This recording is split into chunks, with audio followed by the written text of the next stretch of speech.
ꯑꯍꯥꯟꯕꯗ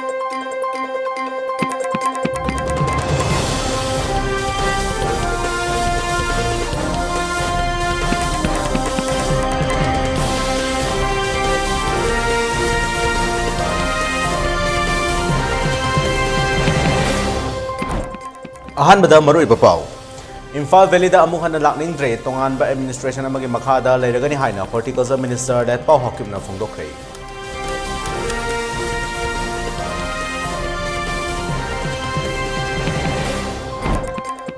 ꯃꯁꯥꯒꯤ ꯂꯝ ꯂꯩꯇꯕ ꯀꯥꯡꯕꯨꯅ ꯇꯣꯉꯥꯟꯕ ꯁ꯭ꯇꯦꯠ ꯅꯠꯇ꯭ꯔꯒ ꯑꯣꯇꯣꯅꯣꯃꯤ ꯇꯥꯟꯕ ꯌꯥꯔꯣꯏ ꯍꯥꯏꯅ ꯑꯣꯜ ꯖꯦꯂꯦꯔꯣꯡ ꯑꯣꯔꯒꯅꯥꯏꯖꯦꯁꯟꯒꯤ ꯄ꯭ꯔꯁꯤꯗꯦꯟ ꯃꯥꯏꯕꯣꯟ ꯐꯥꯎꯃꯩꯅ ꯐꯣꯡꯗꯣꯛꯈ꯭ꯔꯦ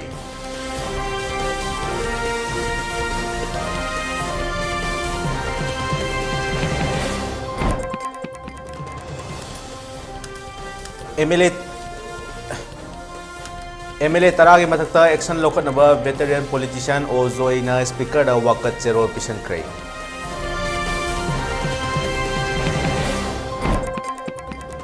ꯁꯨꯄ꯭ꯔꯤꯝ ꯀꯣꯔꯠꯀꯤ ꯔꯥꯏꯗ ꯃꯦꯗꯤꯌꯥꯗ ꯂꯥꯟꯅ ꯐꯣꯡꯂꯛꯄ ꯃꯇꯥꯡꯗ ꯃꯩꯇꯩ ꯇ꯭ꯔꯥꯏꯕ ꯌꯨꯅꯤꯌꯟꯅ ꯑꯆꯨꯝꯕ ꯋꯥꯐꯝ ꯊꯝꯈ꯭ꯔꯦ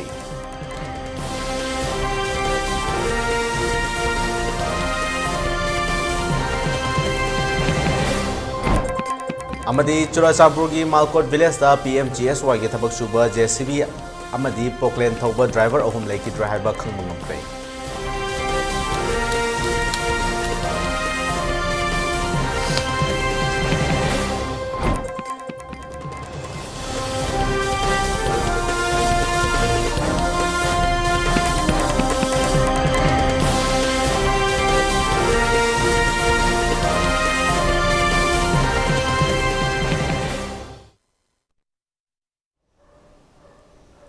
ꯈꯨꯔꯨꯝꯖꯔꯤ ELITETV news Manipuri ELITETV Manipuri ꯄꯥꯎ ꯃꯤꯠꯌꯦꯡ ꯇꯥꯕꯤꯔꯤꯕ ꯄꯨꯝꯅꯃꯛꯄꯨ ꯔꯤꯁꯤꯀꯦꯁ ꯅꯥꯎꯔꯦꯝꯅ ꯇꯔꯥꯝꯅ ꯑꯣꯛꯆꯔꯤ ꯃꯤꯌꯥꯝꯅ ꯃꯄꯨꯡ ꯑꯣꯏꯕ ꯏ ꯄꯥꯎ ꯄꯤꯗ꯭ꯔꯤꯉꯩꯒꯤ ꯃꯥꯡꯑꯣꯏꯅꯅ COVID-19ꯒ ꯃꯔꯤ ꯂꯩꯅꯅ ꯂꯩꯉꯥꯛꯅ ꯄꯤꯔꯤꯕ SOPꯁꯤꯡ ꯉꯥꯛꯅ ꯆꯠꯄꯤꯅꯕ ꯈꯪꯍꯟꯖꯔꯤ ꯃꯤꯌꯥꯝꯅ ꯃꯇꯝ ꯄꯨꯝꯕꯗ ꯃꯥꯛꯁ ꯎꯞꯄꯤꯕ ꯈꯨꯠ ꯁꯥ ꯁꯦꯡꯅ ꯍꯥꯝꯗꯣꯛꯄꯤꯕ ꯑꯃꯗꯤ ꯃꯤ ꯑꯃꯒ ꯑꯃꯒꯒꯤ ꯃꯔꯛꯇ ꯐꯤꯠ 6 ꯂꯥꯞꯅ ꯂꯩꯕꯤꯅꯕ ꯈꯪꯍꯟꯖꯔꯤ ꯃꯁꯤꯗꯁꯨ ꯅꯠꯇꯅ COVID-19ꯒꯤ ꯚꯦꯛꯁꯤꯟꯁꯤꯡ ꯃꯇꯝ ꯆꯥꯅ ꯀꯥꯞꯊꯣꯛꯄꯤꯗꯨꯅ ꯂꯥꯏꯆꯠ ꯑꯁꯤꯕꯨ ꯂꯥꯟꯊꯦꯡꯅꯕꯗ ꯑꯗꯣꯝꯁꯨ ꯊꯧꯗꯥꯡ ꯂꯧꯕꯤꯌꯨ ꯍꯥꯏꯅ ELITETVꯒꯤ ꯃꯥꯏꯀꯩꯗꯒꯤ ꯃꯤꯌꯥꯝꯗ ꯑꯥꯄꯤꯜ ꯇꯧꯖꯔꯤ ꯍꯧꯖꯤꯛ ꯃꯄꯨꯡ ꯑꯣꯏꯕ ꯄꯥꯎ ꯃꯤꯌꯥꯝꯗ ꯁꯟꯗꯣꯛꯅ ꯄꯤꯖꯔꯤ Horticulture Minister Letpau Hakipna haikre madudi mahak amuk hanna Imphal Valley da hallaroi tonganba administration amagi makhada laiba pamle wafam asi ngarang India Today ga unaba amada phongdokhibani magna makha tana phongdokhibada Valley area da maitai singna makhoibu tamthina otpi neibire politician sing officer Imphal da amuk hanna laiba pamdra haiba wafam thamlakhi magna makha tana phongdokhibada hojik fawbada mangonda anirak attack tawkhre loinana mahakki mayum sing mai thadok pikre Yum may thaba matamda kanamtana kan binaba laikide kan binaba hotnakide supnagi BSF personnel kharana mahakbu kan biki mahakna makata na phongdokibada Indian Constitution ge Article 371 gi matung ina Valley dalariba miyoi sing amadi general dalariba singna chingda khundabagi ayaba pide karigumba ama pangthokke haiba taragadi hill area committee natroga governor gi aiba changi Maitai singna tribal singbu valley dagi takthokpa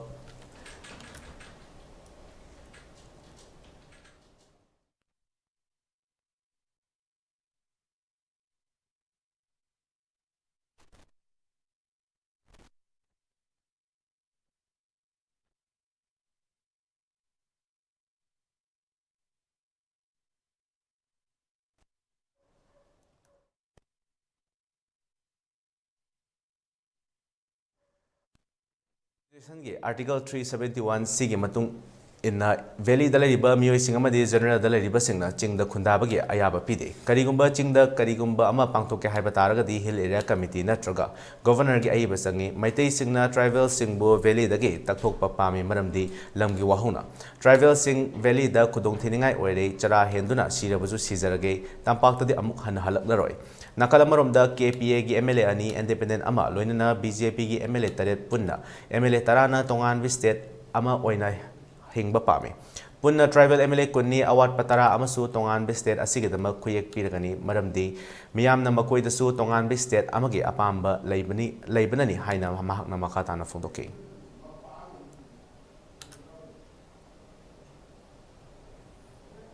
Community ama lairabadi community adugi lam su leibam tai lam leitaba community na separate administration separate autonomy tanba yaroi aran badabi chatnaba wagani haina all jalarong organization Manipur Valley ge president Maibon Faumai na phongdokre wafam asi ngarang paumi singa unaba amada Maibon Faumai na phongdokhibani mahakna makha taraduna separate administration tanba haibasi karamba community na tangadabano haiba dusu munna khang mathau tai community ama leirabadi community adugi lamsu leifam tai lam leitaba community na separate administration amadi separate autonomy tanba yaroi state ama natraga autonomy gi state tanba taragadi lam leiba community adu khaktana tangadabani loyana hojik tholiba irang asida separate administration demand toriba asida jalyarong community na support taude aran badabi di Manipur da chatnaba wagani maram asina achum badabi tawbiyo asigumba demand asi akhoi gi history da leiba community na tanba oiragadi oithokani haiki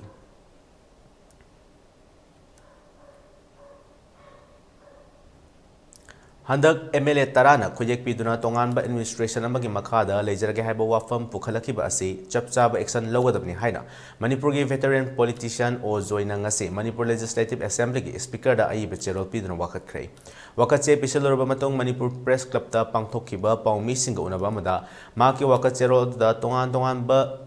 pause singi cutting su attach chawroga piki haiba wafam su thamki makna makata na phondokibada MLA tarana taukiba thawong adu house ki mingchat thinaba thawong ni loinana makhoi mathakta chapchaba action lokhat pagi power state assembly dalai maram asina makhoi gi mathakta chapchaba action lokapyu haiki i lamsa charge se thak amada sakna ya ba standard kan maintain tawadam ne mado inside and outside the house manungda all house mo palu tawadam aduga their behavior should be such as enhance the dignity of the house and its member in general. When the syllabus has to say, oh, parliamentary member amaniko haibada, parliamentary member aman asum tawum to iko asum tawadam ni haido madu enhance tawa yokat pa saugat pa pagalan pa madu ki sabja chakada pa madu chakada. The conduct of the member should not be contrary to the issues. I think Bharat Parliament is not only the question of the Indian Parliament, but also the Parliament of the Britain,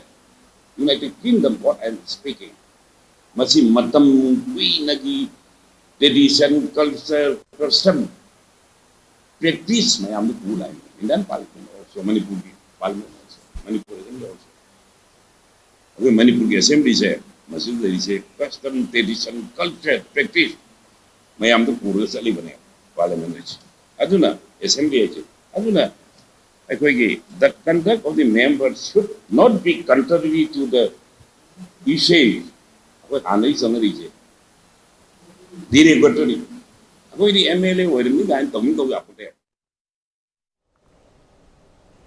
ngarang Supreme Court apikhiba ruling asi national media yauna print amadi electronic media yauna lana phonglopa thengnare masi thoganingde haina maitai tribe union gi advocate oina case thengnariba advocate Ajoy Pebam amadi union asigi secretary Mutum Churamani na phongdokre ngasi Manipur Press Club ta pangthokhiba paumi singa unaba mada Manipur High Court na tankiba rai amada maitai bo scheduled tribe list ta channabagi matangda recommendation thanaba chayol mari gi matam Pikiba adugi mayokta Hill Area Committee na High Court ta chatuna petition ama tharakibadu withdraw tawkhre amaromda Manipur High Court ta Manipur lengak na thakiba petition amada recommendation thabage matam chahi ama sangdokhraba tungda ngarang Supreme Court na tharakiba rai adu ona tainana final tadriba khanakiba wafam national media da phonglopasi laibak thipani lana chatkigadabu yenglaga press meet asi pangthokpani haina Mutum Churamani amadi advocate Ajoy na phongdoraki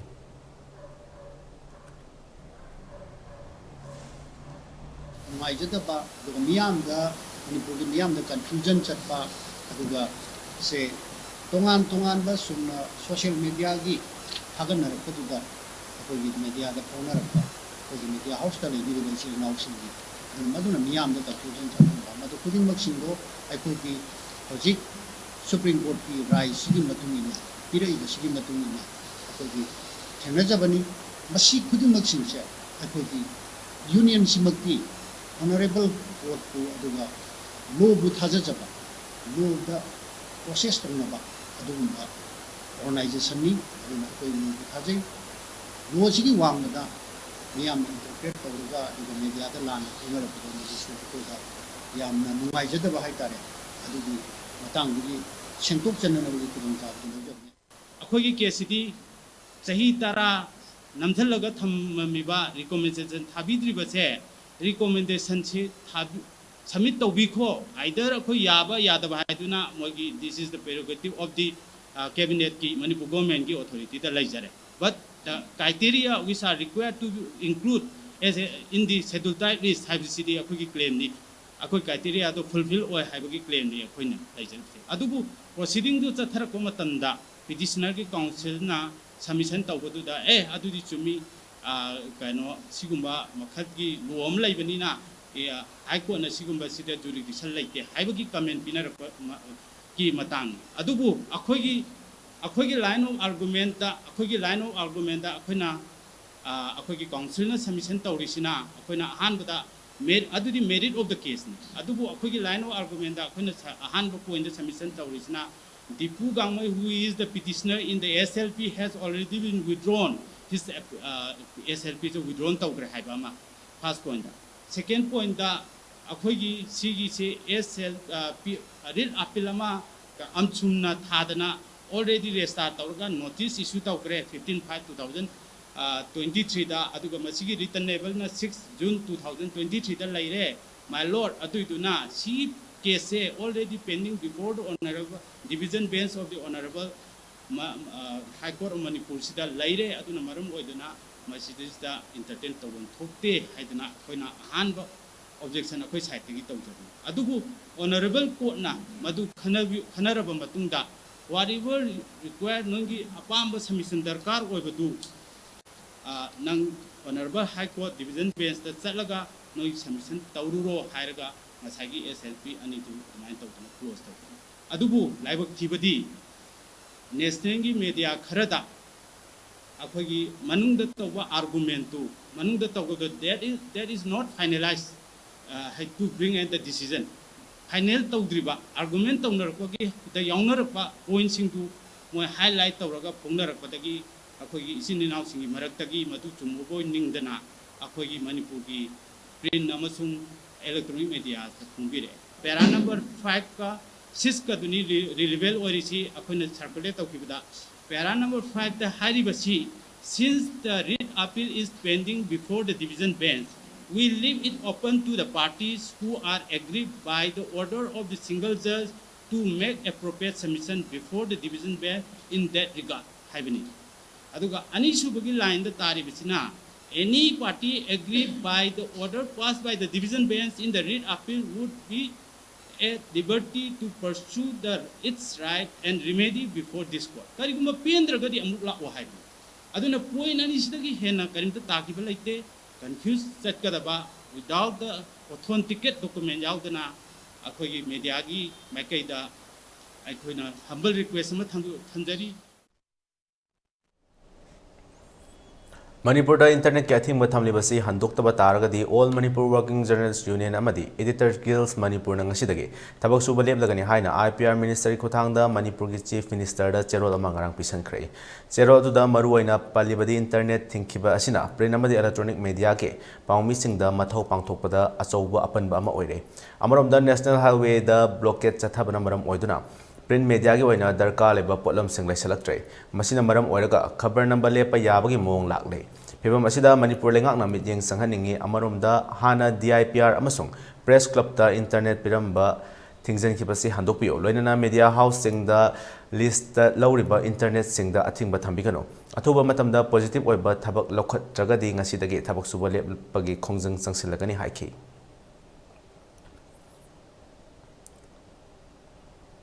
Manipur Pradesh Congress Committee gi handak ta Delhi ta chatuna AICC gi leader unarubasing ngasi Imphal da tholakre tholaba matung Manipur gi governor da memorandum amasu pisan khrei Raj Bhavan da memorandum pisalurba matung thorakpada paumi sing da wafam amata phongdolamu haiba yakidei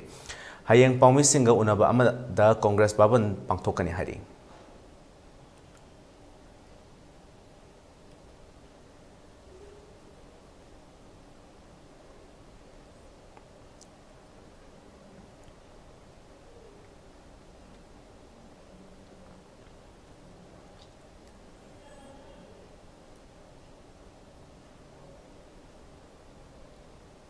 Churachandpur district ki manung chana leiba malkota tongan ba tampak ki mafam singdagi thabak suba sakiba maitai masa silmi ahum hatok laga thamamba bo yaningde phongdoktuna hainaupo kaithel sangda lamdam adongge yamlo miyamna wakat mifam phamkre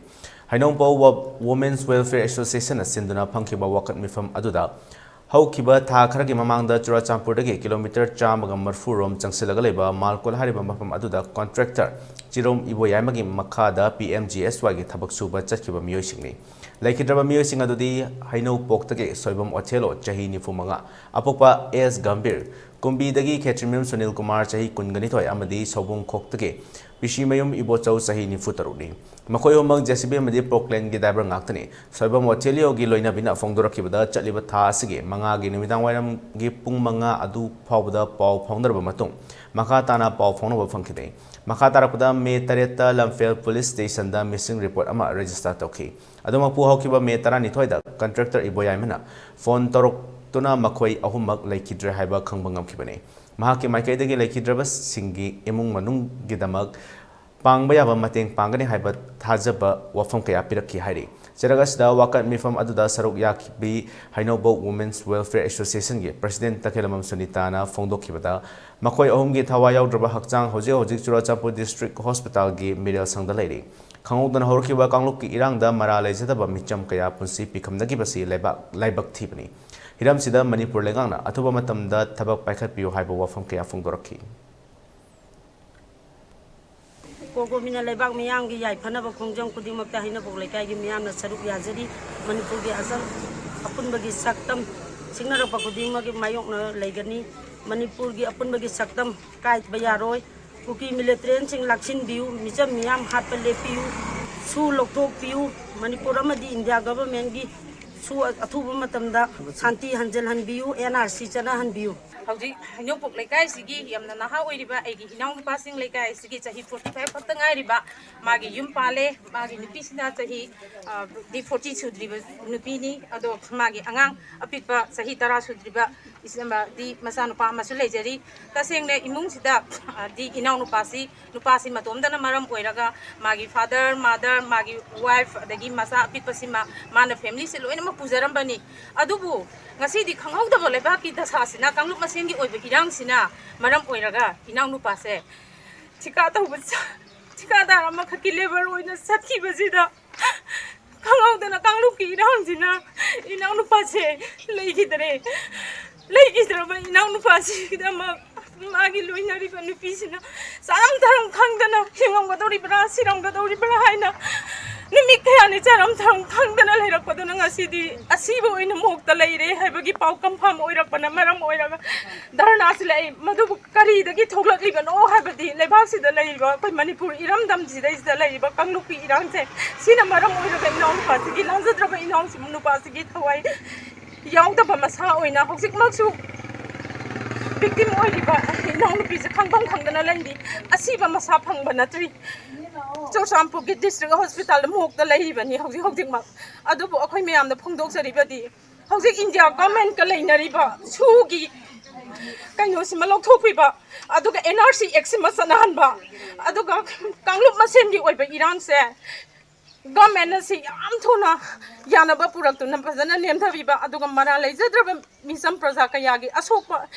sohanba mahanba tahanba pusi pikhamnaba leiriba se sima lokthokpiba haina ngasi akoigi leiri Hojik leiriba Manipur gi fifam asigi matangda ngarang awang bata ki mipam ama pangthokre Imphal gi First Summer Complex da pangthokiba mifam aduda hojik oiriba security gi matang asida kupna khanaki khana baduda state amadi central force ki senior officer sing su saruk yakhe hojik phawda miyoi humfutra hen bagi punsi pikhamna kre yum lisingani gi mayada maina chakibada natana lanai amadi lenga ki mal chang kaya su amang ata thokre Manipur da santi hanjlak naba top pa thorang pekhale Indian Army ge kangbuna kilometer chamri gi border area ngak senbage thabak su sinakre hari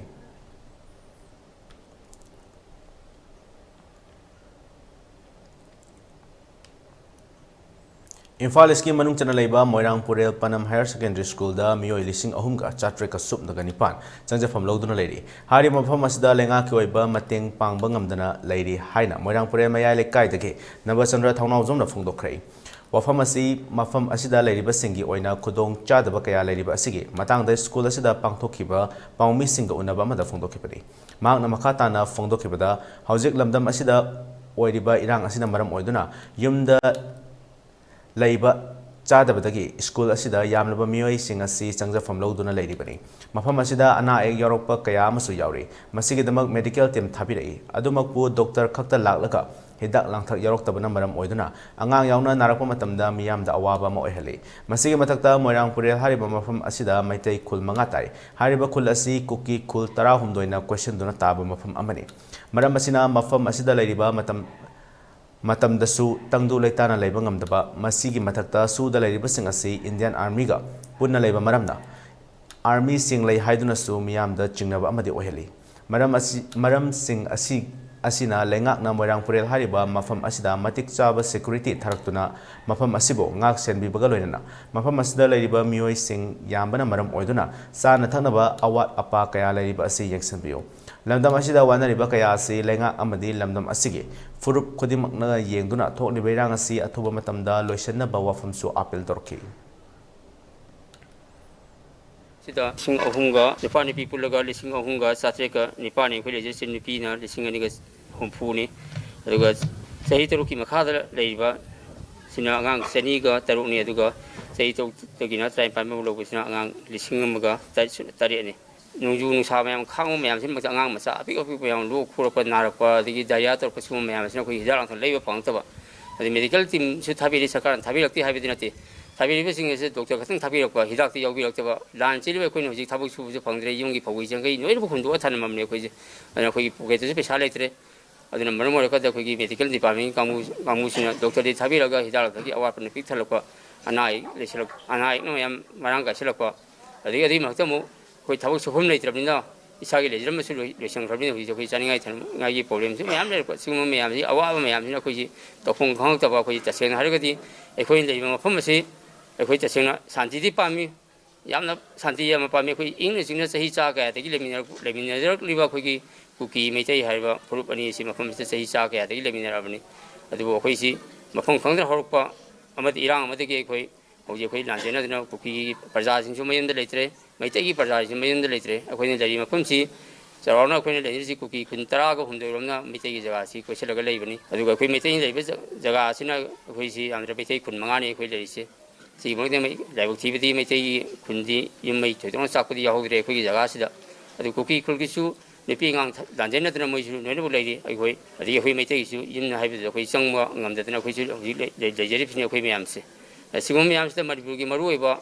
ꯍꯥꯏꯗꯤ CSOꯁꯤꯡ ꯗꯔꯀꯥꯔ ꯂꯩꯕ organisation association state ꯌꯨꯅꯤꯌꯟꯒꯤ ꯂꯩꯔꯤꯕ ꯃꯌꯥꯝꯁꯤꯅ ꯑꯩꯈꯣꯏ ꯃꯐꯝ ꯑꯁꯤꯗ ꯁꯥꯟꯇꯤ ꯄꯨꯔꯛꯅꯕ ꯂꯝꯕꯤ ꯉꯁꯤꯐꯥꯎꯗ ꯑꯩꯈꯣꯏ ꯏꯅꯥꯛꯇ ꯀꯅꯥꯝꯇ ꯂꯥꯛꯄꯤꯔꯒ ꯑꯋꯥ ꯅꯨꯡꯉꯥꯏ ꯀꯔꯝ ꯇꯧꯔꯤ ꯀꯃꯥꯏ ꯄꯥꯜꯂꯤ ꯍꯥꯏꯕꯅꯆꯤꯡꯕ ꯍꯪꯕꯤꯗꯕ ꯏꯝꯐꯥꯜꯗꯒꯤ ꯁꯨꯝꯅꯈꯛꯀꯤ ꯀꯤꯂꯣꯃꯤꯇꯔ 38 ꯈꯛꯇ ꯂꯥꯞꯄ ꯃꯐꯝꯅꯤ ꯃꯐꯝ ꯑꯁꯦ ꯑꯗꯨꯒ ꯀꯔꯤꯒꯨꯝꯕ ꯑꯩꯈꯣꯏꯅ ꯈꯨꯟ ꯑꯁꯤ ꯂꯥꯟꯊꯣꯛꯇꯨꯅ ꯑꯩꯈꯣꯏꯅ ꯊꯥꯗꯣꯛꯇꯨꯅ ꯈꯨꯜ ꯑꯁꯤꯗ ꯑꯗꯨꯒꯨꯝꯕ ꯈꯨꯗꯣꯡꯆꯥꯗꯕ ꯈꯨꯗꯣꯡꯊꯤꯕ ꯌꯥꯎꯗꯅ ꯑꯩꯈꯣꯏ ꯊꯥꯗꯣꯔꯛ ꯇꯥꯔꯕꯗꯤ ꯑꯩꯈꯣꯏ ꯃꯩꯇꯩ ꯇꯥꯔꯤꯕ ꯖꯒꯥꯁꯦ ꯑꯩꯈꯣꯏ ꯃꯐꯝ ꯑꯁꯤꯒꯤ ꯀꯤꯂꯣꯃꯤꯇꯔ 50 ꯀꯨꯟ ꯍꯟꯗꯣꯔꯒ ꯑꯩꯈꯣꯏ ꯂꯥꯟ ꯆꯦꯜꯂꯛꯄ ꯍꯥꯏꯕꯁꯤ ꯃꯁꯥꯅ ꯑꯗꯨꯝ ꯇꯥꯔꯕꯅꯤ ꯑꯩꯈꯣꯏ ꯆꯪꯖꯐꯝ ꯀꯔꯥꯏꯁꯨ ꯂꯩꯇꯦ ꯂꯩꯔꯤꯕ ꯁꯔꯀꯥꯔꯒꯤ ꯃꯔꯨꯑꯣꯏꯕ ꯃꯤꯑꯣꯏꯁꯤꯡ ꯅꯣꯡꯃꯇ ꯑꯩꯈꯣꯏꯗ ꯂꯥꯛꯇꯨꯅ ꯁꯤꯅꯤ ꯍꯥꯏꯕ ꯋꯥꯐꯝ ꯑꯩꯈꯣꯏꯗ ꯑꯩꯈꯣꯏꯒꯤ ꯇꯧꯅꯥ ꯄꯥꯡꯒꯜ ꯍꯥꯞꯄꯤꯔꯛꯇ꯭ꯔꯤ ꯃꯔꯝ ꯑꯗꯨꯅ ꯅꯨꯡꯁꯤꯖꯔꯕ ꯑꯩꯈꯣꯏꯒꯤ ꯁꯔꯀꯥꯔꯒꯤ ꯃꯔꯨꯑꯣꯏꯕ ꯃꯤꯑꯣꯏꯁꯤꯡ ꯑꯗꯩ ꯃꯅꯤꯄꯨꯔꯒꯤ ꯄ꯭ꯔꯖꯥ ꯈꯨꯗꯤꯡꯃꯛꯅ ꯑꯩꯈꯣꯏꯒꯤ ꯑꯁꯤꯒꯨꯝꯕ ꯈꯠꯅꯔꯤꯕ ꯆꯩꯅꯔꯤꯕ ꯂꯥꯎꯅꯔꯤꯕ ꯃꯌꯥꯝ ꯑꯁꯤ ꯃꯌꯥꯝꯅ ꯃꯅꯤꯄꯨꯔꯤ ꯄ꯭ꯔꯖꯥ ꯑꯄꯨꯟꯕꯅ ꯀꯝꯃꯨꯅꯤꯇꯤ ꯈꯨꯗꯤꯡꯃꯛꯅ ꯅꯥꯒꯥ ꯀꯨꯀꯤ ꯑꯣꯏꯁꯅꯨ ꯅꯥꯒꯥ ꯑꯣꯏꯁꯅꯨ ꯀꯨꯀꯤ ꯑꯣꯏꯁꯅꯨ ꯃꯨꯁꯂꯤꯝ ꯑꯣꯏꯁꯅꯨ ꯃꯅꯤꯄꯨꯔꯗ ꯈꯨꯟꯗꯥꯃꯤꯟꯅꯔꯤꯕ ꯀꯝꯃꯨꯅꯤꯇꯤ ꯈꯨꯗꯤꯡꯃꯛꯅ ꯑꯩꯈꯣꯏ ꯃꯁꯤꯒꯤ ꯂꯥꯜ ꯑꯁꯤ ꯊꯨꯅ ꯂꯣꯏꯁꯤꯟꯕ ꯑꯩꯈꯣꯏ ꯄꯥꯝꯖꯩ ꯏꯔꯝꯗꯝ ꯑꯁꯤꯗ ꯊꯣꯛꯂꯤꯕ ꯇꯪꯗꯨ ꯂꯩꯇꯥꯗꯕ ꯏꯔꯥꯡ ꯑꯁꯤꯅ ꯃꯔꯝ ꯑꯣꯏꯗꯨꯅ ꯃꯤꯌꯥꯝꯒꯤ ꯊꯕꯛ ꯊꯧꯔꯝꯗ ꯅꯤꯡꯇꯝꯕ ꯐꯥꯎꯔꯛꯇꯕ ꯑꯁꯤ ꯂꯩꯉꯥꯛꯅ ꯑꯀꯟꯕ ꯃꯤꯠꯌꯦꯡ ꯆꯪꯕꯤꯗꯨꯅ ꯏꯪ ꯇꯞꯄ ꯂꯝꯗꯝ ꯑꯃ ꯑꯣꯏꯅꯕ ꯍꯣꯠꯅꯗꯨꯅ ꯃꯍꯧꯁꯥꯒꯤ ꯄꯨꯟꯁꯤꯗ ꯍꯟꯖꯤꯟꯅꯅꯕ ꯍꯣꯠꯅꯕꯤꯌꯨ ꯍꯥꯏꯅ ꯂꯥꯏꯅꯤꯡꯊꯧ ꯑꯃꯨꯗꯣꯟ development society of ꯌꯨꯊꯀꯤ convener Bijoy ꯑꯉꯣꯝꯅ ꯐꯣꯡꯗꯣꯔꯛꯂꯤ ꯋꯥꯐꯝ ꯑꯁꯤ ꯉꯁꯤ ꯎꯔꯤꯄꯣꯛ ꯁꯤꯅꯥꯝ ꯂꯩꯀꯥꯏꯗ ꯎꯔꯤꯄꯣꯛ ꯁꯤꯅꯥꯝ ꯂꯩꯀꯥꯏ ꯃꯩꯔꯥꯂꯨꯞ ꯑꯃꯗꯤ ꯂꯥꯏꯅꯤꯡꯊꯧ ꯑꯃꯨꯗꯣꯟ ꯗꯦꯕꯂꯞꯃꯦꯟꯠ ꯁꯣꯁꯥꯏꯇꯤ ꯑꯣꯐ ꯌꯨꯊ ꯑꯅꯤꯅ ꯈꯨꯠꯁꯝꯅꯗꯨꯅ ꯀꯣꯀꯣꯃꯤꯒꯤ ꯃꯤꯠꯌꯦꯡ ꯃꯈꯥꯗ ꯐꯪꯈꯤꯕ ꯋꯥꯀꯠ ꯃꯤꯐꯝꯗ ꯐꯣꯡꯗꯣꯛꯈꯤꯕꯅꯤ ꯃꯍꯥꯛꯅ ꯃꯈꯥ ꯇꯥꯔꯗꯨꯅ ꯏꯔꯝꯗꯝ ꯑꯁꯤꯗ ꯄꯨꯟꯅ ꯈꯨꯟꯗꯥꯃꯤꯟꯅꯔꯤꯕ ꯐꯨꯔꯨꯞ ꯃꯔꯛꯁꯤꯗ ꯀꯅꯥꯒꯨꯝꯕ ꯈꯔꯅ ꯃꯆꯦꯠ ꯇꯥꯅꯕ ꯍꯣꯠꯅꯔꯛꯄ ꯈꯨꯗꯤꯡꯃꯛ ꯃꯤꯌꯥꯝ ꯄꯨꯝꯅꯃꯛꯅ ꯂꯤꯡꯖꯦꯜ ꯃꯥꯟꯅꯅ ꯊꯣꯛꯂꯛꯇꯨꯅ ꯈꯣꯡꯖꯪ ꯆꯪꯁꯤꯟꯃꯤꯟꯅꯁꯤ ꯂꯣꯏꯅꯅ ꯀꯣꯀꯣꯃꯤꯅ ꯆꯪꯁꯤꯜꯂꯛꯄ ꯈꯣꯡꯖꯪ ꯈꯨꯗꯤꯡꯃꯛꯇꯁꯨ ꯂꯩꯀꯥꯏꯁꯤꯒꯤ ꯃꯌꯥꯝꯅ ꯁꯔꯨꯛ ꯌꯥꯒꯅꯤ ꯍꯥꯏꯈꯤ ꯇꯧꯕ ꯃꯇꯝꯗ ꯅꯤꯡꯇꯝꯕ ꯐꯥꯎꯔꯛꯇꯕ ꯃꯌꯥꯝ ꯑꯁꯤ ꯑꯩꯈꯣꯏꯒꯤ ꯂꯩꯕꯤꯔꯤꯕ ꯂꯩꯕꯥꯛꯀꯤ ꯃꯄꯤ ꯃꯄꯥ ꯑꯣꯏꯕꯁꯤꯡꯁꯤꯅ ꯍꯥꯏꯔꯤꯕ ꯊꯣꯛꯂꯤꯕ ꯊꯧꯗꯣꯛ ꯋꯥꯊꯣꯛꯁꯤꯡ ꯑꯁꯤ ꯇꯪꯗꯨ ꯂꯩꯇꯥꯕ ꯍꯥꯟꯅꯒꯤ ꯑꯩꯈꯣꯏꯒꯤ ꯏꯔꯝꯗꯝꯁꯤꯗ ꯄꯨꯟꯅ ꯅꯨꯡꯁꯤ ꯆꯥꯟꯅꯅ ꯂꯩꯃꯤꯟꯅꯔꯛꯄ ꯆꯤꯡꯃꯤ ꯇꯝꯃꯤ ꯄꯨꯝꯅꯃꯛꯅ ꯑꯃꯠꯇ ꯑꯣꯏꯅ ꯂꯩꯃꯤꯟꯅꯔꯒ ꯑꯂꯩ ꯂꯩꯇ ꯇꯥꯟꯅꯗꯨꯅ ꯍꯥꯏꯔꯤꯕ ꯏꯔꯝꯗꯝ ꯑꯁꯤ ꯏꯪ ꯇꯞꯄ ꯄꯨꯛꯆꯦꯜ ꯈꯣꯏꯖꯦꯜ ꯇꯤꯟꯅꯕ ꯖꯥꯇꯤ ꯄꯨꯝꯅꯃꯛꯅ ꯂꯩꯕ ꯏꯔꯝꯗꯝ ꯑꯃ ꯑꯣꯏꯍꯟꯅꯕꯒꯤ ꯄꯥꯟꯗꯝꯗ ꯑꯩꯈꯣꯏ ꯉꯁꯤ ꯁꯤꯇꯤꯖꯦꯟ ꯄ꯭ꯔꯣꯇꯦꯁꯠꯁꯦ ꯄꯥꯡꯊꯣꯛꯆꯕꯅꯤ ꯂꯣꯏꯅꯅ ꯑꯩꯈꯣꯏꯒꯤ ꯏꯔꯝꯗꯝꯁꯤꯗ ꯂꯩꯔꯤꯕ ꯑꯩꯈꯣꯏꯒꯤ ꯏꯪ ꯇꯞꯅ ꯂꯩꯖꯔꯤꯕ ꯖꯥꯇꯤ ꯄꯨꯝꯅꯃꯛꯅ ꯐꯨꯔꯨꯞ 32 ꯄꯨꯜꯂꯒ ꯂꯩꯔꯤꯕ ꯏꯔꯝꯗꯝ ꯑꯁꯤꯗ ꯀꯅꯥꯒꯨꯝꯕ ꯈꯔꯅ ꯑꯩꯈꯣꯏꯒꯤ ꯏꯔꯝꯗꯝ ꯑꯁꯤꯕꯨ ꯃꯆꯦꯠ ꯇꯥꯅꯕ ꯁꯤꯜꯂꯛꯄ ꯈꯨꯗꯤꯡꯃꯛꯁꯦ ꯑꯩꯈꯣꯏ ꯄ꯭ꯔꯖꯥ ꯄꯨꯝꯅꯃꯛꯅ ꯂꯤꯡꯖꯦꯜ ꯃꯥꯟꯅꯅ ꯂꯩꯀꯥꯏꯁꯤꯅ ꯏꯔꯝꯗꯝꯁꯤꯅ ꯊꯣꯛꯂꯛꯄ ꯂꯣꯏꯅꯅ ꯀꯣꯀꯣꯃꯤꯅ ꯆꯪꯁꯤꯜꯂꯛꯄ ꯈꯣꯡꯖꯪ ꯈꯨꯗꯤꯡꯃꯛꯇ ꯂꯩꯀꯥꯏꯁꯤꯅꯁꯨ ꯑꯩꯈꯣꯏꯒꯤ ꯁꯧꯒꯠꯆꯒꯅꯤ ꯍꯥꯏꯕꯁꯦ ꯑꯩꯈꯣꯏ ꯆꯦꯠꯅ ꯑꯩꯈꯣꯏ ꯂꯩꯀꯥꯏꯁꯤꯅ ꯄꯨꯟꯅ ꯑꯄꯨꯟꯕꯒꯤ ꯐꯤꯔꯦꯞ ꯑꯃ ꯑꯣꯏꯅ ꯑꯩꯈꯣꯏ ꯍꯧꯖꯤꯛ ꯂꯦꯞꯄꯒ ꯂꯩꯖꯔꯤ ꯍꯥꯏꯕꯁꯤ ꯊꯝꯖꯒꯦ ꯑꯄꯨꯟꯕꯒꯤ ꯁꯛꯇꯝ ꯀꯥꯏꯕ ꯌꯥꯔꯣꯏ ꯁꯁꯄꯦꯟꯁꯟ ꯑꯣꯐ ꯑꯣꯄꯔꯦꯁꯟ ꯆꯠꯅꯕ ꯌꯥꯔꯣꯏ ꯑꯃꯗꯤ ꯁꯨꯗ ꯂꯩꯔꯤꯕ ꯀꯨꯀꯤ ꯃꯤꯂꯤꯇꯦꯟꯁꯤꯡ ꯈꯨꯗꯛꯇ ꯍꯟꯗꯣꯛꯎ ꯍꯥꯏꯕ ꯈꯣꯜꯂꯥꯎꯒ ꯂꯣꯏꯅꯅ ꯈꯨꯔꯥꯏ ꯄꯣꯄꯨꯂꯔ ꯍꯥꯏ ꯁ꯭ꯀꯨꯜꯗ ꯃꯤꯌꯥꯝꯒꯤ ꯑꯣꯏꯕ ꯋꯥꯀꯠ ꯃꯤꯐꯝ ꯑꯃ ꯐꯝꯈ꯭ꯔꯦ ꯀꯣꯀꯣꯃꯤꯒꯤ ꯃꯤꯠꯌꯦꯡ ꯃꯈꯥꯗ ꯈꯨꯔꯥꯏ ꯑꯄꯨꯟꯕ ꯂꯨꯞꯅ ꯁꯤꯟꯗꯨꯅ ꯄꯥꯡꯊꯣꯛꯈꯤꯕ ꯃꯤꯐꯝ ꯑꯗꯨꯗ ꯃꯅꯤꯄꯨꯔꯒꯤ ꯑꯄꯨꯟꯕ ꯁꯛꯇꯝ ꯀꯥꯏꯕ ꯌꯥꯔꯣꯏ ꯁꯨꯒꯤ ꯀꯨꯀꯤ ꯃꯤꯂꯤꯇꯦꯟꯁꯤꯡ ꯗꯦꯖꯤꯅꯦꯇꯦꯗ ꯀꯦꯝꯞꯗ ꯂꯩꯍꯜꯂꯨ no separate administration in Manipur down with narco terrorism ꯌꯥꯎꯅ ꯇꯣꯉꯥꯟꯕ ꯋꯥꯔꯣꯜ ꯏꯕ ꯄ꯭ꯂꯦ ꯀꯥꯔꯗ ꯀꯌꯥꯁꯨ ꯁꯤꯖꯤꯟꯅꯈꯤ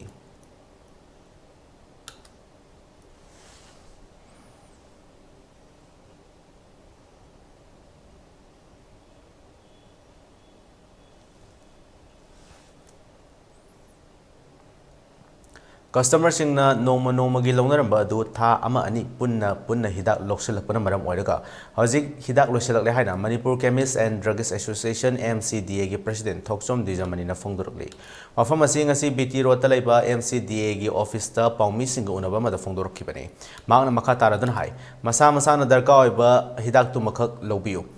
ꯂꯧꯕ ꯐꯪꯂꯔꯣꯏ ꯍꯥꯏꯕꯒꯤ ꯃꯇꯥꯒꯨꯝ ꯄꯨꯟꯅ ꯂꯧꯁꯤꯟꯕꯤꯒꯅꯨ ꯏꯔꯥꯡꯅ ꯃꯔꯝ ꯑꯣꯏꯔꯒ ꯍꯤꯗꯥꯛꯀꯤ ꯃꯃꯜ ꯂꯨꯄꯥ ꯑꯃ ꯐꯥꯎꯕ ꯍꯦꯟꯒꯠꯂꯣꯏ ꯌꯣꯟꯕ ꯃꯇꯝꯗꯁꯨ ꯍꯦꯟꯒꯠꯈꯤꯕ ꯂꯩꯇꯦ ꯃꯥꯎ ꯁꯦꯅꯥꯄꯇꯤ ꯑꯃꯗꯤ ꯒꯨꯋꯥꯍꯥꯇꯤꯗ ꯄꯟꯗꯨꯅ ꯂꯩꯔꯤꯕ ꯒꯥꯔꯤꯁꯤꯡ ꯑꯄꯟꯕ ꯌꯥꯎꯗꯅ ꯊꯥꯗꯣꯛꯄꯤꯔꯛꯎ ꯗꯥꯏꯕꯦꯇꯤꯁ ꯀꯤꯗꯅꯤꯅ ꯅꯥꯔꯕꯁꯤꯡꯒꯤ ꯅꯣꯡꯃꯗ ꯆꯪꯗꯕ ꯌꯥꯗ꯭ꯔꯕ ꯃꯔꯨꯑꯣꯏꯕ ꯍꯤꯗꯥꯛ ꯂꯥꯡꯊꯛꯅꯆꯤꯡꯕ ꯑꯌꯥꯝꯕ ꯂꯩꯇ꯭ꯔꯦ ꯍꯥꯏꯔꯤ ꯊꯥ ꯑꯁꯤꯒꯤ 19ꯗꯁꯨ ꯍꯦꯜꯊ ꯃꯤꯅꯤꯁꯇꯔꯗ ꯋꯥꯔꯤ ꯁꯥꯅꯗꯨꯅ ꯍꯧꯖꯤꯛ ꯑꯣꯏꯔꯤꯕ ꯐꯤꯚꯝ ꯑꯁꯤꯒꯤ ꯃꯇꯥꯡꯗ ꯈꯪꯍꯟꯈꯤꯕ ꯂꯩꯔꯦ ꯃꯔꯝ ꯑꯁꯤꯅ ꯃꯔꯤ ꯂꯩꯅꯕꯁꯤꯡꯅ ꯃꯇꯦꯡ ꯄꯥꯡꯕꯤꯌꯨ ꯍꯥꯏꯈꯤ ꯂꯣꯏꯅꯅ ꯏꯟꯇꯔꯅꯦꯠ ꯊꯤꯡꯂꯤꯕ ꯑꯁꯤꯅꯁꯨ ꯑꯋꯥꯕ ꯑꯣꯏꯍꯜꯂꯤ ꯀꯣꯔꯤꯌꯔꯗ ꯊꯥꯔꯛꯄ ꯍꯤꯗꯥꯛꯁꯨ ꯀꯗꯥꯏꯗ ꯂꯩꯔꯤ ꯍꯥꯏꯕꯅꯆꯤꯡꯕ ꯑꯃꯠꯇ ꯈꯪꯕ ꯉꯝꯗ꯭ꯔꯦ ꯃꯣꯕꯥꯏꯜ ꯅꯦꯠꯋꯥꯔꯛ ꯊꯤꯡꯂꯕꯁꯨ ꯕ꯭ꯔꯣꯗꯕꯦꯟꯗꯤ ꯊꯤꯡꯕꯤꯗꯅꯕ ꯑꯄꯤꯜ ꯇꯧꯔꯛꯈꯤ ꯄꯦꯁꯦꯟ ꯊꯕꯛ ꯇꯧꯋꯦ ꯍꯥꯏꯅ ꯑꯩꯈꯣꯏ ꯑꯃꯔꯣꯝꯗ ꯌꯥꯝ ꯆꯥꯎꯊꯣꯛꯆꯩ ꯍꯥꯏꯕꯗꯤ ꯑꯦꯕ꯭ꯔꯤ ꯑꯩꯈꯣꯏ ꯃꯅꯤꯄꯨꯔꯒꯤ ꯏꯁꯨꯗ ꯏꯀꯣꯅꯣꯃꯤꯛ ꯕ꯭ꯂꯣꯀꯦꯠꯇ ꯑꯣꯏꯔꯣ ꯑꯗꯒꯤ ꯏꯚꯟ ꯍꯧꯖꯤꯛ ꯂꯩꯕ ꯀꯥꯔꯐ꯭ꯌꯨꯗ ꯑꯦꯕ꯭ꯔꯤ ꯃꯅꯤꯄꯨꯔ ꯏꯁꯨ ꯈꯨꯗꯤꯡꯃꯛꯇ ꯅꯣꯡꯉꯥꯟꯕꯒ ꯃꯌꯥꯝꯒꯤ ꯐꯥꯔꯁ ꯑꯥꯏꯇꯦꯝꯁꯦ ꯄꯦꯇ꯭ꯔꯣꯜ ꯗꯤꯖꯜ ꯂꯧꯍꯧꯕ ꯅꯦꯛꯁ ꯑꯂꯨ ꯇꯦꯔꯣꯜ ꯂꯧꯍꯧꯕ ꯑꯗꯨ ꯃꯃꯜꯁꯨ ꯂꯣꯏ ꯍꯦꯟꯒꯠꯂꯦ ꯑꯗꯨꯒ ꯑꯩꯈꯣꯏ ꯍꯤꯗꯥꯛ ꯈꯛꯇꯅꯦ ꯑꯩꯈꯣꯏ ꯍꯤꯗꯥꯛꯀꯤ ꯀꯔꯕꯥꯔ ꯇꯧꯖꯕ ꯑꯃꯅ ꯑꯩꯈꯣꯏ ꯆꯥꯎꯊꯣꯛꯆꯕꯁꯦ ꯃꯁꯤ ꯅꯣꯠ ꯑꯦ ꯁꯤꯡꯒꯜ ꯔꯨꯄꯤꯁ ꯄꯩꯁꯥ ꯑꯃ ꯍꯦꯟꯒꯠꯇꯦ ꯑꯗꯣ ꯑꯩꯈꯣꯏꯒꯤ ꯍꯦꯟꯒꯠꯄꯗꯤ ꯂꯥꯏꯔꯅ ꯂꯩꯕ ꯄꯣꯠꯁꯦ MRP ꯃꯦꯛꯁꯤꯃꯝ ꯔꯤꯇꯦꯜ ꯄ꯭ꯔꯥꯏꯁ ꯁꯤꯗꯩꯐꯥꯎ ꯇꯥꯔ ꯄꯤꯌꯨ ꯑꯩꯈꯣꯏꯗꯤ ꯗꯥꯏꯔꯦꯛ ꯍ꯭ꯌꯨꯃꯦꯅꯤꯇꯦꯔꯤꯌꯟ ꯁꯥꯔꯚꯤꯁꯅꯤ ꯑꯩꯈꯣꯏꯒꯤ ꯀꯦꯃꯤꯁ ꯐꯦꯇꯔꯅꯤꯇꯤꯅ ꯇꯧꯖꯔꯤꯁꯦ ꯂꯩꯔꯤꯕ ꯍꯤꯗꯥꯛꯁꯦ ꯂꯩꯇꯕꯧꯗ ꯑꯩꯈꯣꯏꯗꯤ ꯂꯨꯄꯥ ꯑꯃ ꯍꯦꯟꯒꯠ ꯌꯣꯟꯕ ꯌꯥꯗꯦ ꯃꯔꯝꯗꯤ ꯑꯩꯈꯣই ꯀꯝꯄꯅꯤꯗꯩꯁꯤ price to stockist price to retailer MRP ꯍꯥꯏꯕ ꯑꯃ ꯂꯥꯛꯏ ꯑꯗꯨꯅ ꯂꯩꯔꯤꯕ ꯏꯁꯨ ꯈꯨꯗꯤꯡꯃꯛꯇ ꯑꯩꯈꯣꯏ ꯍꯤꯗꯥꯛꯀꯤ ꯊꯕꯛ ꯈꯛꯇꯅꯤ ꯍꯤꯗꯥꯛ ꯇꯧꯖꯔꯤꯕ ꯐꯥꯔꯃꯥꯁꯤ ꯃꯌꯥꯝ ꯈꯛꯇꯅꯤ ꯂꯨꯄꯥ ꯑꯃ ꯍꯦꯟꯒꯠꯇꯅ ꯑꯋꯥꯕꯗꯤ ꯑꯩꯈꯣꯏ ꯈꯥꯡꯉꯤ ꯃꯔꯝꯗꯤ ꯍꯧꯖꯤꯛꯁꯦ ꯀꯝꯄꯅꯤꯒꯤ ꯏꯁꯨ ꯌꯥꯝ ꯂꯩꯔꯦ ꯀꯝꯄꯅꯤꯗꯒꯤ ꯄꯦꯃꯦꯟ ꯇꯧꯔꯛꯇ꯭ꯔꯒꯗꯤ ꯍꯥꯟꯅ ꯄꯣꯠ ꯊꯥꯔꯣꯏ ꯍꯥꯏꯕ ꯄꯣꯠ ꯈꯔꯁꯨ ꯂꯩ ꯑꯗꯣ ꯄꯦꯃꯦꯟꯁꯦ ꯍꯧꯖꯤꯛ ꯕꯦꯡk ꯈꯔ ꯍꯥꯡꯉꯦ ꯈꯔ ꯑꯃ ꯌꯥꯗ꯭ꯔꯦ ꯑꯗꯣ ꯁꯤꯒꯤ ꯏꯁꯨꯁꯨ ꯂꯩ ꯑꯗꯣ ꯕꯦꯡꯛꯁꯨ ꯌꯥꯝ ꯂꯤꯃꯤꯇꯦꯠ ꯑꯣꯏꯅꯁꯨ ꯀꯦꯁ ꯂꯧꯕ ꯑꯗꯣ ꯌꯥꯝ ꯂꯤꯃꯤꯇꯦꯠ ꯑꯣꯏꯅꯁꯨ ꯃꯣꯏꯒꯤ ꯄꯨꯡꯐꯝꯁꯦ ꯄꯨꯡ ꯑꯃ ꯑꯅꯤ ꯃꯇꯝ ꯄꯤꯕ ꯁꯤ ꯑꯋꯥꯕꯁꯨ ꯑꯣꯏꯔꯦ ꯑꯃꯅ ꯑꯩꯈꯣꯏꯒꯤ ꯏꯟꯇꯔꯅꯦꯠ ꯊꯤꯡꯕꯁꯦ ꯏꯟꯇꯔꯅꯦꯠ ꯊꯤꯡꯕꯁꯤꯅꯁꯨ ꯑꯩꯈꯣꯏꯁꯨ ꯑꯆꯧꯕ ꯐꯦꯛꯇꯔ ꯑꯃ ꯑꯣꯏꯔꯦ ꯏꯟꯇꯔꯅꯦꯠ ꯊꯤꯡꯕꯁꯤꯅ ꯀꯔꯤ ꯍꯥꯏ ꯀꯥꯟꯗ ꯑꯩꯈꯣꯏꯒꯤ ꯑꯣꯔꯗꯔꯁꯦ ꯑꯌꯥꯝꯕꯗꯗꯤ ꯍꯥꯟꯅꯗꯤ ꯑꯩꯈꯣꯏ ꯃꯦꯜ ꯇꯧꯕꯅꯦꯕ ꯑꯗꯨꯝ ꯃꯦꯜ ꯑꯣꯔ ꯋꯥꯠꯁꯑꯞ ꯑꯌꯥꯝꯕ 90% ꯃꯦꯜ ꯇꯧꯕꯅꯦ ꯃꯁꯤꯒꯤ ꯄ꯭ꯔꯣꯕ꯭ꯂꯦꯝ ꯑꯃꯁꯨ ꯂꯩꯔꯦ ꯇꯦꯛꯁ ꯃꯦꯁꯦꯖ ꯑꯃ ꯇꯧꯏ ꯄꯥꯎꯒꯤ ꯃꯔꯛꯊꯅ ꯑꯇꯦꯟꯕ ꯕ꯭ꯔꯦꯛ ꯑꯃꯠꯇ ꯄꯨꯟꯅ ꯂꯧꯃꯤꯟꯅꯁꯤ Babina Diagnostics Manipurda ihan hanba oina ingsok 1934 linkhatkhi masina awang nongpok bharatda yamna pak chawna miyoi bagi ana layengda darkar lakpa makhal kaya gi changyeng sing pangthoi mayamdugi marakta amatang pallabada radiological investigation su mai pakna pangthokli wana honajaba miyoi bagi sebani khanna angamba thakta laibak thiraba ana ayek nanglaba kayagi mateng pangjaba si sakhang biduna awang nongpokta ihan hanba oina NABL gi accreditation pibirakhi Miyamgi pothafam ngainafam test tofam report lawfam gi awaba du kokhanduna changfam hangfam pothafam gari parking cafeteria yauna marang kaina leizaraba unit ama oina miyamgi seba taujari unit asida thamjariba matamgi darkar oirakpa equipment singdi 1.5 Tesla MRI 128 slice CT scanner mammography DEXA scanner digital x-ray loinana hematology clinical chemistry amadi clinical pathology immunology microbiology molecular biology amasung immunohistochemistry studies ki masing yamlaba automated analyzers. Welcome you all to UNACO School Channel Imphal East, an exclusive co-educational residential school located on a sprawling 50 acres campus just 24 km away from Imphal city. The school will be affiliated to CBSE New Delhi. Academic session will begin on 1st April 2023 for classes 4 to 8. Registration commence and open for 2023 and 24 session. Breaking matungda taram nokchari. Suda laiba amasung laitaba kuki khutlai paiba lalhoba kaya yauksilaga mihat mipun amadi yum kaya ama amang atathon gibasi macha laimana hakchang Masale mana hakchina lawi haina lub asigi President W Amusanana fungdokre. Wafam asi ngasi kunung mamang dalaiba machale ma school da pangtokhiba paumi singa unaba mada fungdokhibani. Paumi singa unaba da lub asigi Assistant General Secretary Naorem Seronan Janun amadi atai member sing susaruk yakhi. W Amusanana makata na hai. Hawkhiba matam amada palamba government na Manipur gi territorial integrity kai biyaroi haina. Ngakibagum hauzik paliba government na sungakpiu. May ahumda thawangdaba thawdo ama thokraba matungda awaba tarabasing relief camp da lariba lanjelakpa singda me mangadagi machale mana lepa laitana tenbang polam kaya pibagi thabak chathaduna lagle makata na su chathagi kani haina su thamki igireli amada suda laiba kuki khulai paiba amadi suda laitaba khulai paiba singna susampu da laiba samjaraba maitei singi yum kai amadi mansang yauna punsi pikhamna ki babu masala ibana hakchin lawjei maitei na Manipur gi apun megi saktam nga khoda achobo thaudang lawrakli hojiksu lofam thokli apun megi saktam haiba sida jati kangmu masa singna makoi gi identity khatang nga khoda maitei singna so achobo thaudang lawri ngasi su lawri hojiksu apun megi saktam da singna rakoda maitei singi thaudang chawri hauki ba matamda matam dugi paliba government amadi government singna akhoi territory integrity nga pa khuding makta makoina lawgiba thaudang adugumna hojik paliba government asina su lohoning bagi wakhando khoi machale mena thamjari akhoi gi apun bagi saktam nga khoda akhoina atopagi pressure ngaifam thokte haina government da akhoi thamjage Amaromda Assistant General Secretary Naorem Seronan Janun hai. Thoning daba thawdo aduna maram oiraga Imphal East, Imphal West, Bishnupur, Churachampur amadi atai mafam singda lairiba puna relief camp ni futarukta tenbam polam kaya pibagi thabak chathari. Relief camp singda lairiba lanjelakpa mayamgi khudongchadaba kaya paudam lakhi. Moirang khunong makha lekai Saya Club Relief Camp amada ahal oirabi mamit udrabi nupi ani government ke matengai hore amadi hospital da chatpagi khudongchadaba kaya sule hore. Churachampur district ka tainaba Bishnupur district ke manung chana leiba torbung mamang lekai da leiriba khoisaunarba miyam singnasu security gi awatpa asi athuba matamda Manipur government amadi India government gi pukning chingsilakle makha tarakuda government na more Churachampur amadi laibak thiba thaudok aduda mayum makai chakraba amadi lanjelakpa praja singi yaifanaba magi laifam matik chana pibiyo amadi MLA tarana makhoi gi oiba tonganba separate administration talakpa atuka forest area kakthok Lerakpa illegal immigrants sing athingba leitana changsilakpa loinna India government ga kukila hoba singa su toriba si khudakta withdraw tawnaba state government na India government da taksingadabani haiba wafam su thamki state asigi manung hanjana laiba mafam kaya dadi government piriba haidi government pi haiba dingmang sing moi dadi phangde amta government na more Churachampur amadi laibak thiba thodok thokiba mafam singi mayum makai lejedraba ꯂꯥꯟꯖꯦꯟꯅꯔꯕ ꯄ꯭ꯔꯖꯥꯁꯤꯡꯒꯤ ꯌꯥꯏꯐꯅꯕ ꯃꯥꯒꯤ ꯍꯥꯟꯅꯒꯤ ꯈꯨꯜꯗ ꯑꯊꯨꯕ ꯃꯇꯝꯗ ꯍꯟꯖꯟꯅꯕ ꯒꯃꯦꯟꯅ ꯁꯤꯟꯕꯤꯒꯗꯕꯅꯤ ꯂꯣꯏꯅꯅ ꯍꯟꯗꯛ ꯀꯨꯀꯤ MLA ꯇꯔꯥꯅ ꯃꯈꯣꯏꯒꯤ ꯑꯣꯏꯕ ꯇꯣꯉꯥꯟꯕ ꯁꯦꯄꯔꯦꯠ ꯑꯦꯗꯃꯤꯅꯤꯁꯇ꯭ꯔꯦꯁꯟ ꯑꯃ ꯊꯝꯅꯕ ꯍꯣꯠꯅꯕ ꯑꯁꯤ ꯆꯠꯅꯕ ꯌꯥꯔꯣꯏ ꯑꯃꯁꯨꯡ ꯏꯟꯗꯤꯌꯥ ꯒꯃꯦꯟꯒ ꯀꯨꯀꯤ ꯂꯥꯜꯍꯧꯂꯨꯞꯁꯤꯡꯒ ꯁꯨ ꯇꯧꯅꯔꯤꯕꯅꯤ ꯍꯥꯏꯕ ꯑꯁꯤ ꯈꯨꯗꯛꯇ ꯋꯤꯗ꯭ꯔꯣ ꯇꯧꯅꯕ ꯁ꯭ꯇꯦꯠ ꯒꯃꯦꯟꯅ ꯁꯦꯟꯇ꯭ꯔꯦꯜ ꯒꯃꯦꯟꯅ ꯇꯛꯁꯤꯟꯐꯝ ꯊꯣꯛꯏ ꯂꯣ ꯀꯥꯏꯅ ꯆꯪꯂꯛꯈꯤꯕ ꯃꯤꯇꯣꯞꯁꯤꯡ ꯑꯁꯤꯅ ꯈꯨꯟꯗꯥꯅꯕ ꯍꯣꯠꯅꯕꯗ ꯑꯩꯈꯣꯏꯒꯤ ꯐꯣꯔꯦꯁꯠ ꯑꯦꯔꯤꯌꯥ ꯀꯌꯥ ꯏꯚꯟ ꯔꯤꯖꯥꯔꯚ ꯐꯣꯔꯦꯁꯠ ꯐꯥꯎ ꯀꯣꯛꯊꯣꯛꯑꯒ ꯂꯩꯔꯛꯄ ꯑꯃꯁꯨꯡ ꯃꯈꯣꯏꯒꯤ ꯏꯀꯣꯅꯣꯃꯤ ꯁꯥꯒꯠꯅꯕ ꯍꯣꯠꯅꯕ ꯃꯇꯝꯗ ꯂꯣꯅ ꯌꯥꯗꯕ ꯄꯣꯄꯤ ꯄ꯭ꯂꯥꯟꯇꯦꯁꯟ ꯇꯧꯔꯛꯄ ꯑꯁꯤꯅ ꯑꯩꯈꯣꯏꯒꯤ ꯏꯁꯤꯡ ꯅꯨꯡꯁꯤꯠ ꯑꯗꯨꯒ ꯂꯩꯕꯥꯛ ꯂꯩꯍꯥꯎꯒꯤ ꯐꯤꯕꯝꯗ ꯆꯥꯎꯅ ꯑꯀꯥꯏꯕ ꯊꯣꯛꯂꯤꯕꯁꯤ ꯑꯩꯈꯣꯏ ꯈꯨꯗꯤꯡꯃꯛꯅ ꯈꯪꯂꯤꯁꯤ ꯎꯅ ꯑꯗꯨꯝ ꯒꯃꯦꯟ ꯇꯨꯃꯤꯟꯅ ꯂꯩꯊꯣꯛꯐꯝ ꯊꯣꯛꯇꯦ ꯍꯥꯏꯅ ꯂꯧꯖꯩ ꯑꯗꯨꯒ ꯑꯔꯣꯏꯕꯗ ꯃꯅꯤꯄꯨꯔꯗ ꯂꯣꯅ ꯌꯥꯗꯕ ꯃꯑꯣꯡꯗ ꯆꯪꯁꯤꯜꯂꯛꯂꯤꯕ ꯃꯤꯇꯣꯞꯁꯤꯡ ꯑꯁꯤꯕꯨ ꯉꯥꯛꯊꯣꯛꯄ ꯉꯝꯅꯕꯒꯤꯗꯃꯛ ꯃꯅꯤꯄꯨꯔꯗ NRC ꯑꯊꯨꯕ ꯃꯇꯝꯗ ꯆꯠꯅꯍꯟꯅꯕ ꯍꯣꯠꯅꯕꯤꯌꯨ ꯍꯥꯏꯅ ꯍꯧꯈꯤꯕ ꯊꯥ ꯑꯁꯤꯒꯤ ꯑꯍꯨꯝꯗ ꯈꯪꯍꯧꯗꯅ ꯊꯣꯔꯛꯈꯤꯕ ꯀꯥꯡꯂꯨꯞ ꯑꯅꯤꯒꯤ ꯏꯔꯥꯡ ꯑꯁꯤꯅ ꯍꯧꯖꯤꯛ ꯑꯣꯏꯔꯛꯂꯤꯕ ꯐꯤꯚꯝ ꯑꯁꯤꯗ ꯃꯅꯤꯄꯨꯔ ꯂꯩꯉꯥꯛꯅ ꯇꯨꯃꯤꯟꯅ ꯂꯩꯕ ꯑꯃꯗꯤ ꯁꯨꯗ ꯂꯩꯔꯤꯕ ꯀꯨꯀꯤ ꯃꯤꯂꯤꯇꯦꯟꯁꯤꯡꯕꯨ ꯐ꯭ꯔꯤ ꯊꯥꯗꯨꯅ ꯇꯧꯅꯤꯡꯕꯇ ꯇꯧꯍꯟꯕꯕꯨ ꯌꯥꯅꯤꯡꯗꯕ ꯐꯣꯡꯗꯣꯛꯇꯨꯅ ꯉꯁꯤ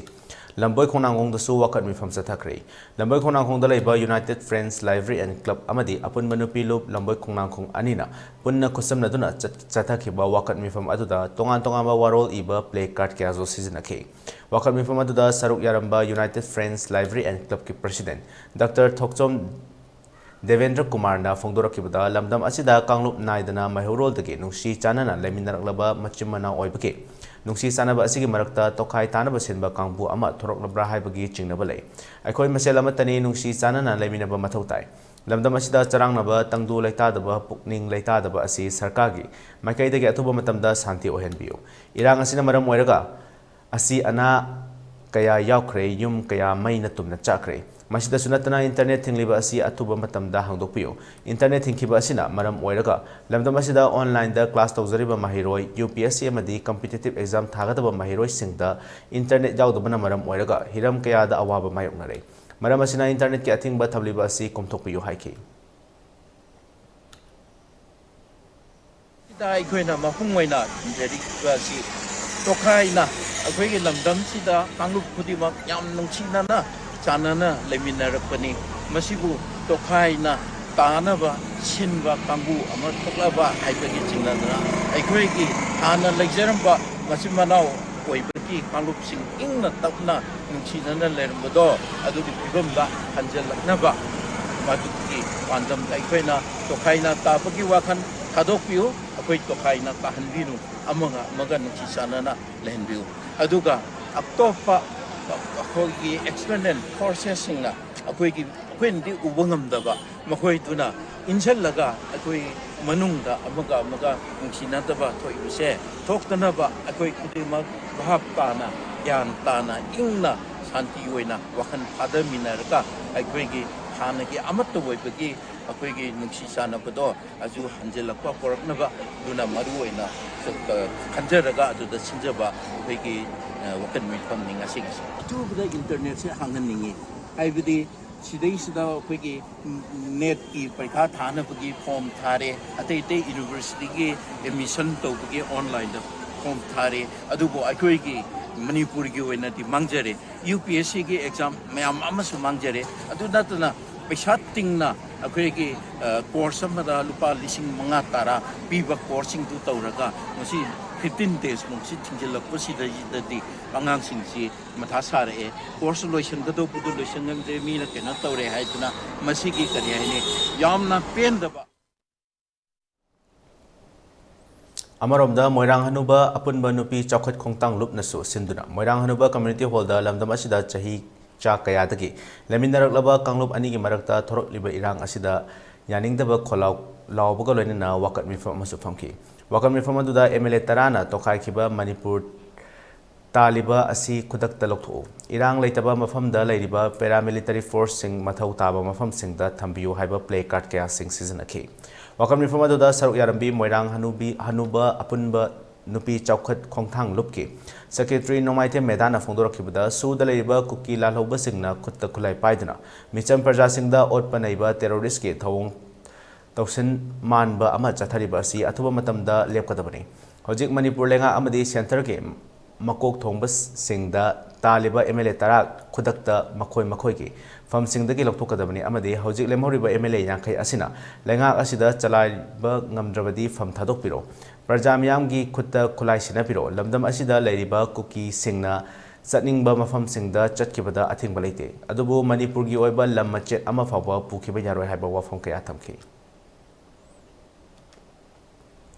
Manipur haibase makoina ngakadabani sengadabani hujik sigi irangse leiringaidi sugi lalobasingje kuki lalobasingje dandi hek pidri bawdi irangse dum leigineba Manipur se si makoise dandi piraba matungda akoigi irangse shanti porakpai dudi koi horoeba kesu si gomena akoigi marin yaudabagi thabak neba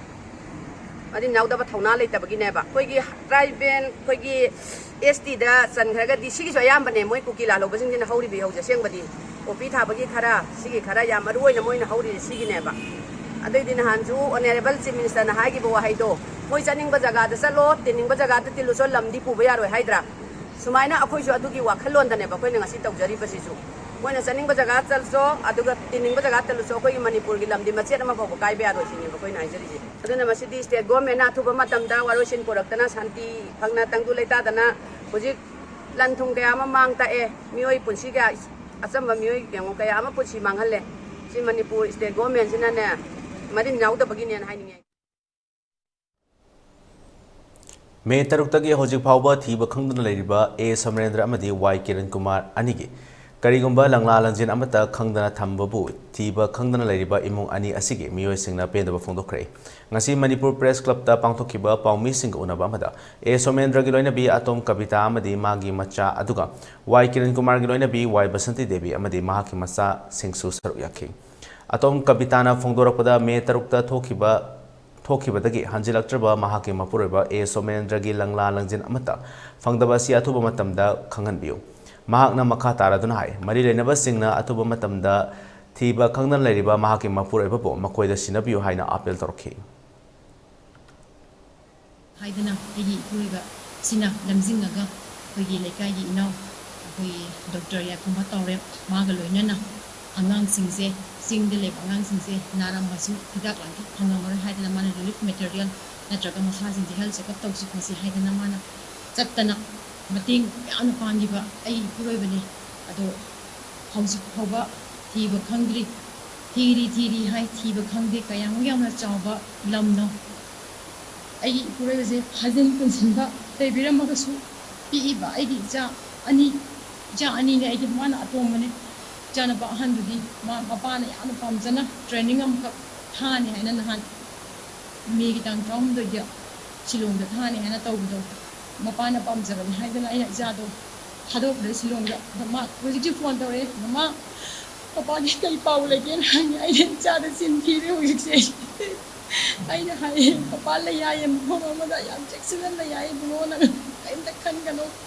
nang lau ba lau kan da ya pota papa na ngai lam doi ne la ha ga isa je no ti thie ma tham ye ba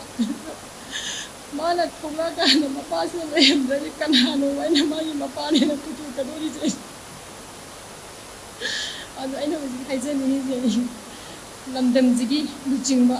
oi bi de ba imu ga ma ge mi ma ga de ma pa na thi bom do pa na tro mama ma pa de ko gi ji kana no ba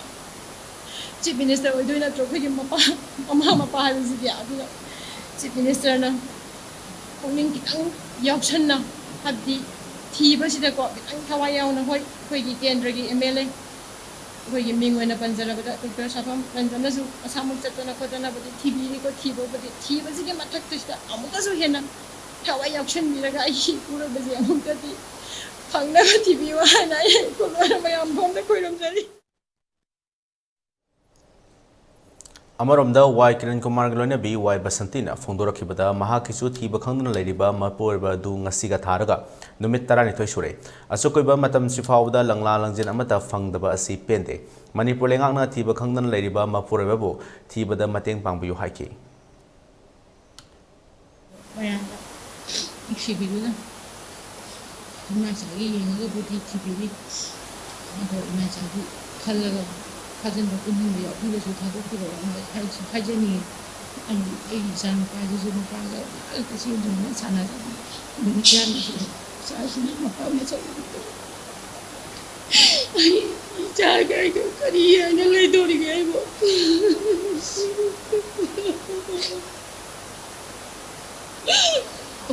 सरकार लेद्रे सरकार लेरगदी आइगिदमक्ता मतेंग पांगिनबा चोंथोरकदबनी कासिबु मनुंगदा मतेंग पांगिनबा चोंथोपिरक्तरे कनामतु Manipur हजिक ओरिबा film असे लाक्संदुना शांति पुरकपदा अखोय खुदिमकी चावरबा थौदांग लई हाइना इस्टमगी हानगी president हजिकना adviser ओरिबा N Rajendra बोयना फोंदोखरे वफम असी ngasi major खुद लेबा Manipur press club ता पांगथोखिबा पाउमिसिंग उनबा मदा फोंदोखिबने पाउमिसिंग उनबा दा इस्टमगी president Yumi होराम अमदी secretary DS पान मैसु सरुक याखे राजेंद्रना मखा ताना फोंदोखिबदा मे अहुमदगे थोखिबा थोगनिंगदबा थौदोक अदुना मरम ओइरगा एंगना चिकना लेरंबा फुरुप अनिगी मरक्ता मिहात मिपुन अमदी पोचै कया अमांग अता थोहनबा असि लाइबक थीबने हौख्रबदी हौख्रे अखोय पुन्ना हानगुम नुंसी सानना लेमिनन नबा होटनासी हाइबा वाफम सिंह थमखे प्रिंट मीडिया अमदी इलेक्ट्रॉनिक्स मीडिया की सिनाव सिंह खुथांगदा आइगे लेबिरिबा कुकी सिनिनाव आइगे लेबिरिबा मैते सिनिनाव आइगे लेबिरिबा पांगल अमदी नागागी सिनाव अखोय पुदिमक ममांगदा अखोय मणिपुरी अमा खप्तनेना लेमिनगिबदो अदुमाइना अखोय अमुक नौना थोखरिबा थोगो अखोय पुन्ना काउथोमिनर कांदा करिगुम एक्सटेल अमने अखोय खनमिनर कांदा काउथोमिनरगा अपुन्बा मणिपुर अमा अमुक्तंग बोरंगनाबो होनबदा आइगी इम्फालदगी युम थादोगा सत्खिबा युम लमलमदगी युम थादो सत्खिबा इसिनाव सिंगदो मणिपुर गवर्नमेंट अथु मतमदा अमुक्तंग मखोय खुंदालिता हनबो होनबिबा अदुगा मदुदा अखोय सनसु थौवा एक्सांग यावना फिजिकली यावसलगा मखोय खुंदालिता लगा हानगी अखोय मणिपुरी अमखक्तनी मणिपुर अमखक्तनी हाइबदा अमुक्तंग ओमिनसे हाइदना आई खुद लोनरगा आई कोक नोंजरगा इमायाम अमुक्तंग आई अमरोमदा इचमगी प्रेसिडेंट युमी होराम हाकिबदा इचमसी मणिपुर लेरिबा फुरुप सिंगना पुलगा सेम्बलुपने हौजिक थोलिबा कांगलुप असी अनीगी इरांग असी लाइबक थीबने इंगना चिकना लेबा मणिपुर अमा ओइनबा अखोय पुन्ना होटनामिनरसी हाकी मणिपुरसी जाति याम पुनबा स्टेट अमनी अदुना इशागी अपाम्बदु ओइद्रदी शाउनरगा इमोशन ओइरगा सुमन इरांग थोखन कनी हाइबसी तो पीरगा वारी साबरमदा लामिनरगा अखोय प्रॉब्लम्स क्या लेरसु वारी सारगा लोइसिनबा याय अदुगी तमा मणिपुर दा लेरिबा इचिनाव मयामना गवर्नमेंट ऑफ मणिपुर दा वारी सारगा पीस प्रोग्रामिंग तौगिरो हाइबसु हाइनिंगे अथुबा मतमदा मणिपुर अखोई स्टेट लोम थोखरबा इचिनाव सिंगनसु अथुबा मतमदा लापिरो हाइबसी इचमदा अपील तौनिंगे we appeal all brother and sister of Manipur to stop a minute to think for peace. We will also earnestly appeal to the government of Manipur to spare no effort of critical juncture in putting all act of violence to an end and in restoring peace and normalcy. Let still be peace at our home. कांगलुप अनिगी इरांग मरम ओइदुना लाजेंदरक्तुना चंगजफम लौदुना लेरिबा बिष्णुपुर दा लेरिबा रिलीफ कैंप सिंगदा लेरिबा मियोइसिंग मणिपुर लेंगा की वर्क्स अमदी YAS मिनिस्टर गोविंदास कोंथौजमना कोइना चतुना ngarang yengsinkhre अपुनबा तेंबांगलो बिष्णुपुरना सरारिबा रिलीफ कैंप सिंगदा यंगसिन खोंगसर अदा DC बिष्णुपुर लौरेंबम विक्रम अतै ऑफिशियल सिंगसु सरुक याखि खोंगसर अदुगा मरी लेना गोविंदास कोंथौजमना public school Bishnupur Thokchom Ibetombi Institute of Teacher Education Training Modern Higher Secondary School da koina chatuna awat apa sing yengsingibuga loinana organization amadi relief camp sing da lairiba inmate sing da sel gi mateng su mateng piki Govindas Konthojamna phongdokibada matam sangna himinarakliba ichil inaw sing ngaktani chahi kya nungsi chanana himinarakpani ngaihak saungnabana akhoi kainaba yaroi akhoi punna khundaminarakpa amadi awat apa menseminaduna amatoina hingminana bohonarasi akhoi khudimanasu pukning wakhal phathabiduna manipur gi top magun adu ngakminaraga santi oina hingminana bohonaminasi haukiba sing kauthoknaraga amato oibagi wakhalda amuk hingminarasi haki punna hingminaraba kan khakada akhoi gi magun amagi awat pa amana menba adu punamuk singse amagi asoya manang angnaba ꯑꯁꯤꯗ ꯑꯩꯈꯣꯏ ꯄꯨꯟꯅ ꯂꯩꯃꯤꯟꯅꯔꯛꯄ ꯉꯥꯛꯇꯅꯤ ꯉꯥꯏꯍꯥꯛ ꯁꯥꯎꯕꯅ ꯑꯩꯈꯣꯏ ꯀꯥꯏꯅꯕ ꯌꯥꯗꯦ ꯑꯗꯨꯅ ꯑꯩꯅ appeal ꯇꯧꯖꯅꯤꯡꯕꯗꯤ ꯑꯩꯒꯤ ꯅꯨꯡꯁꯤꯖꯔꯕ ꯏꯆꯤꯜ ꯏꯅꯥꯎ ꯑꯩꯈꯣꯏ ꯃꯅꯤꯄꯨꯔꯗ ꯈꯨꯟꯗꯥ ꯂꯩꯇꯥꯗꯨꯅ ꯆꯍꯤ ꯀꯌꯥ ꯂꯩꯃꯤꯟꯅꯔꯛꯂꯕ ꯏꯆꯤꯜ ꯏꯅꯥꯎꯁꯤꯡꯗ ꯄꯨꯛꯅꯤꯡ ꯇꯞꯊꯅ ꯁꯥꯟꯇꯤ ꯑꯣꯏꯅ ꯑꯩꯈꯣꯏ ꯂꯩꯅꯅꯕ ꯑꯗꯨꯒ ꯑꯩꯈꯣꯏꯒꯤ ꯇꯣꯞ ꯇꯣꯞꯄ ꯃꯅꯤꯄꯨꯔꯒꯤ ꯂꯩꯖꯔꯤꯕ ꯃꯒꯨꯟ ꯑꯁꯤ ꯉꯥꯛꯄ ꯉꯝꯅꯅꯕ ꯑꯩꯈꯣꯏ ꯀꯟꯅ ꯍꯣꯠꯅꯃꯤꯟꯅꯁꯤ ꯁꯔꯀꯥꯔꯒꯤ ꯃꯥꯏꯀꯩꯗꯒꯤꯁꯨ ꯑꯩꯈꯣꯏ ꯌꯥꯔꯤꯕ ꯃꯈꯩ ꯀꯟꯅ ꯍꯣꯠꯅꯔꯦ ꯍꯥꯏꯔꯒ ꯃꯥꯡ ꯇꯥꯛꯈ꯭ꯔꯕ ꯍꯣꯏ ꯑꯩꯈꯣꯏ ꯂꯥꯏꯕꯛ ꯊꯤꯕꯗꯒꯤ ꯂꯩꯈꯤꯗ꯭ꯔꯕ ꯑꯩꯈꯣꯏ ꯏꯆꯤꯜ ꯏꯅꯥꯎꯁꯤꯡ ꯑꯗꯨꯗꯤ ꯑꯃꯨꯛ ꯍꯟꯅ ꯍꯟꯖꯤꯜꯂꯛꯄꯗꯤ ꯑꯩꯈꯣꯏ ꯉꯝꯃꯔꯣꯏ ꯃꯈꯣꯏꯒꯤ ꯅꯨꯡꯉꯥꯏꯇꯕ ꯃꯈꯣꯏꯒꯤ ꯄꯦꯟꯗꯕ ꯀꯌꯥ ꯑꯃꯗꯤ ꯑꯩꯈꯣꯏ ꯊꯃꯣꯏꯗ ꯑꯗꯨꯝ ꯂꯩꯍꯧꯔꯒꯅꯤ ꯑꯗꯨꯅ ꯌꯥꯔꯤꯕ ꯃꯈꯩ ꯁꯔꯀꯥꯔꯒꯤ ꯃꯥꯏꯀꯩꯗꯒꯤꯁꯨ ꯁꯤꯚꯤꯜ ꯁꯣꯁꯥꯏꯇꯤ ꯑꯣꯔꯒꯅꯥꯏꯖꯦꯁꯟ ꯃꯥꯏꯀꯩ ꯄꯨꯝꯅꯃꯛꯀꯤ ꯂꯩꯕꯤꯔꯤꯕ ꯏꯆꯤꯜ ꯏꯅꯥꯎ ꯄꯨꯝꯅꯃꯛ ꯇꯥꯁꯤꯟꯅꯔꯦ ꯍꯥꯏꯔꯒ ꯑꯋꯠꯄ ꯂꯩꯍꯧꯔꯤꯕ ꯑꯩꯈꯣꯏꯒꯤ ꯌꯨꯝ ꯀꯩ ꯃꯥꯡ ꯇꯥꯛꯈ꯭ꯔꯕ ꯃꯌꯥꯝꯁꯤꯡꯁꯤꯒꯤ ꯅꯤꯡꯊꯤꯖꯅ ꯔꯤꯍꯦꯕꯤꯂꯤꯇꯦꯁꯟ ꯇꯧꯕ ꯉꯝꯅꯅꯕ ꯃꯈꯣꯏꯕꯨ ꯇꯪꯗꯨ ꯂꯩꯇꯥꯅ ꯑꯃꯨꯛ ꯆꯥꯟꯅ ꯆꯤꯟꯅꯅ ꯅꯨꯡꯁꯤꯅꯅ ꯂꯩꯕ ꯉꯝꯅꯅꯕ ꯑꯩꯈꯣꯏ ꯄꯨꯟꯅ ꯍꯣꯠꯅꯃꯤꯟꯅꯁꯤ ꯍꯥꯏꯗꯅ ꯑꯩ ꯃꯦꯗꯤꯌꯥꯒꯤ ꯊ꯭ꯔꯨꯗ ꯃꯌꯥꯝ ꯄꯨꯝꯅꯃꯛꯇ ꯑꯩꯍꯥꯛꯅ ꯑꯄꯤꯜ ꯇꯧꯖꯔꯤ ꯆꯨꯔꯆꯥꯟꯄꯨꯔꯗ ꯍꯧꯖꯤꯛ ꯊꯣꯛꯂꯤꯕ ꯀꯥꯡꯂꯨꯞꯀꯤ ꯏꯔꯥꯡꯅ ꯃꯔꯝ ꯑꯣꯏꯔꯒ ꯕꯤꯁꯅꯨꯄꯨꯔ ꯗꯤꯁꯇ꯭ꯔꯤꯛꯀꯤ ꯇꯣꯉꯥꯟ ꯇꯣꯉꯥꯟꯕ ꯃꯐꯝꯁꯤꯡꯗ ꯆꯪꯖꯐꯝ ꯂꯧꯔꯤꯕ ꯃꯤꯑꯣꯏꯁꯤꯡꯒꯤꯗꯃꯛ ꯂꯦꯞꯇꯅ ꯇꯦꯡꯕꯥꯡ ꯄꯤꯕꯒꯤ ꯁꯔꯨꯛ ꯑꯃ ꯑꯣꯏꯅ Indian red cross society IRCS Manipur state branch IRCS Bishnupur district branch ꯑꯃꯗꯤ ꯂꯤꯇꯜ ꯐ꯭ꯂꯥꯋꯔ ꯀ꯭ꯂꯕ ꯉꯥꯏꯈꯣꯡ ꯈꯨꯅꯧꯅ ꯔꯤꯂꯤꯐ ꯀꯦꯝꯞꯁꯤꯡꯗ ꯔꯤꯂꯤꯐꯀꯤ ꯄꯣꯠꯂꯝꯁꯤꯡ ꯑꯁꯤꯁꯨ ꯀꯣꯏꯅ ꯆꯠꯇꯨꯅ ꯇꯦꯡꯕꯥꯡꯈ꯭ꯔꯦ IRCS ꯃꯅꯤꯄꯨꯔ ꯁ꯭ꯇꯦꯠ ꯕ꯭ꯔꯥꯟꯆꯀꯤ chairman Narendra Ningombam Secretary Nabachandra Athokpam, Treasurer Prem Amadi Atai volunteersing. IRCS Bishnupur District Branch ke Secretary Dr. Huidrom Roman, Publicity Public Relation Committee ki Convener Dhanachandra Huidrom, Executive Member Longzam Ronaldo Atai volunteersing. Little Flower Club Ngaikong Kunoge, Thomi Singh Kumbi, Moirang Thanga, Bishnupur Oinam, Nambol Kendra ki Tongan Tongan Mafam Singda Koina Chatuna, Cheng Hawaii Achathau Kankal, Health Hygiene Kits Mafam Mafamgi Mathau Taba Potlam Sing Tembangki. Tembangki ba Potlam Yang Topaga Mari Lenana, Narendra Ningombamna Fongdo Kibada, Kanglup Anigi, Irang Namaram Oiraga, State Asigi Miam Pumba, Tangdu Laita the Bahabdo Oidi. Maramasina Pen the bus Honing Bakaya, Pukning Patabiraga, Hanagi Ichilina Oibage, Punsida, Hanjinanaba, Nungshi Chanana, Ing the China Amuk Himinarasi, Himinanaba, Hotna Minarasi Haki. Indian Red Cross Society Manipuri State Branch amadi tokai tokai ba koi district le ribo branch ki member mayam singa sina awa ana punumuk singa sida angam mating pangan bagi thabak si sokoi kana chata jari maramaduna akoina hoji orekli ba phiba masida khara ingda ba kaukthokpa ngakpi ba sanbi ba nungsi ba haiba ipa ipugi senglaba liklamdo madugi liklam maduda aikoi kanna sangchila kanda aikoi loina kaukthokna rasi aikoi loina mag thadokna rasi aduga aikoi nungsi sanana hanagi matogumna aikoi apunba kangai paki fajarba sana lepak manipur haibado madu amukta ohen minasi Paugi maraktana amukan break losari.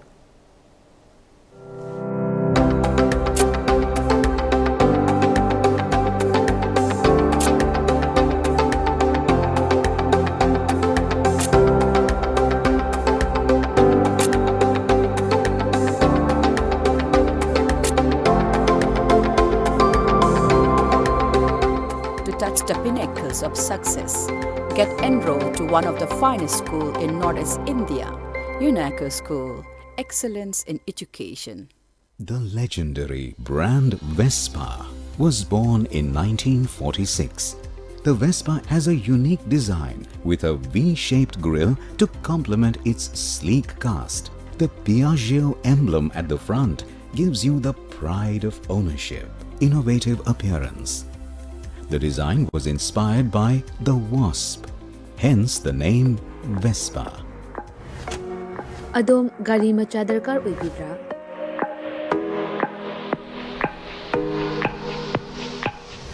Supnagi minute kuntragi manungda document ichang changdana Vespa amadi Aprilia gi apamba model sing supna dagi lupa lising tara khaktang puthok piduna loan oina lawba yabagi khudong chaba pizare. Akupa marol kidama contact tobirau 9089895330 amadi 9615823252 Tulasi Motors Private Limited Thangmaiban amadi Sangai Pro Kudong Chaba si Mangan Biganu ngasi mag-contact tobirau terms and condition apply.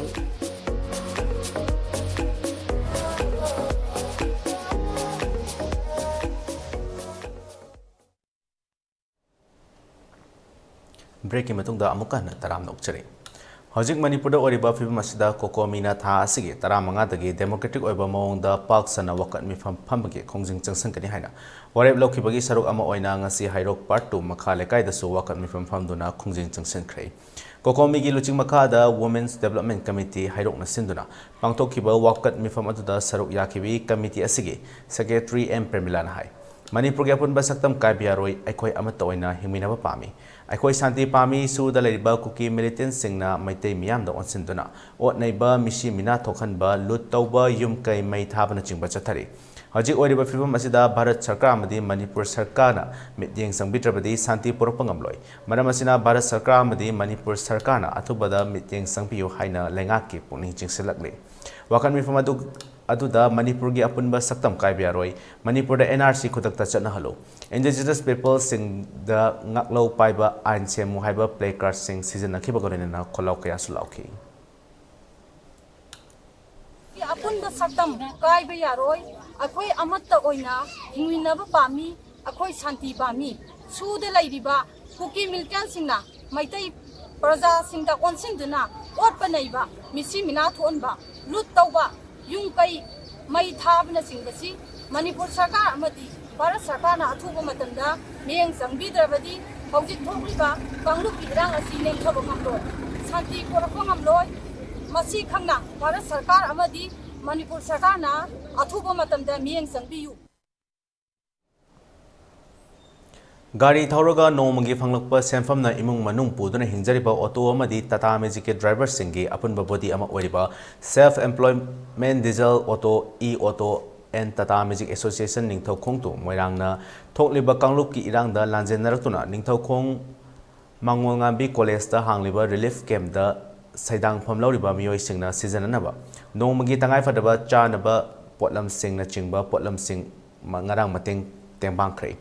Association asigi Secretary L. Tombana luchingduna Association gi atai thomi singa loinana college asida chatuna nomagi changdraba yadraba potlam sing sili langliba sing khusin nakhi mahakna association asina phubala sunu sipai thamna pokpi moirang lamkhai moirang konjeng bamda hangliba puna relief camp manga da su koina chatuna tembang potlam sing atu yenthoki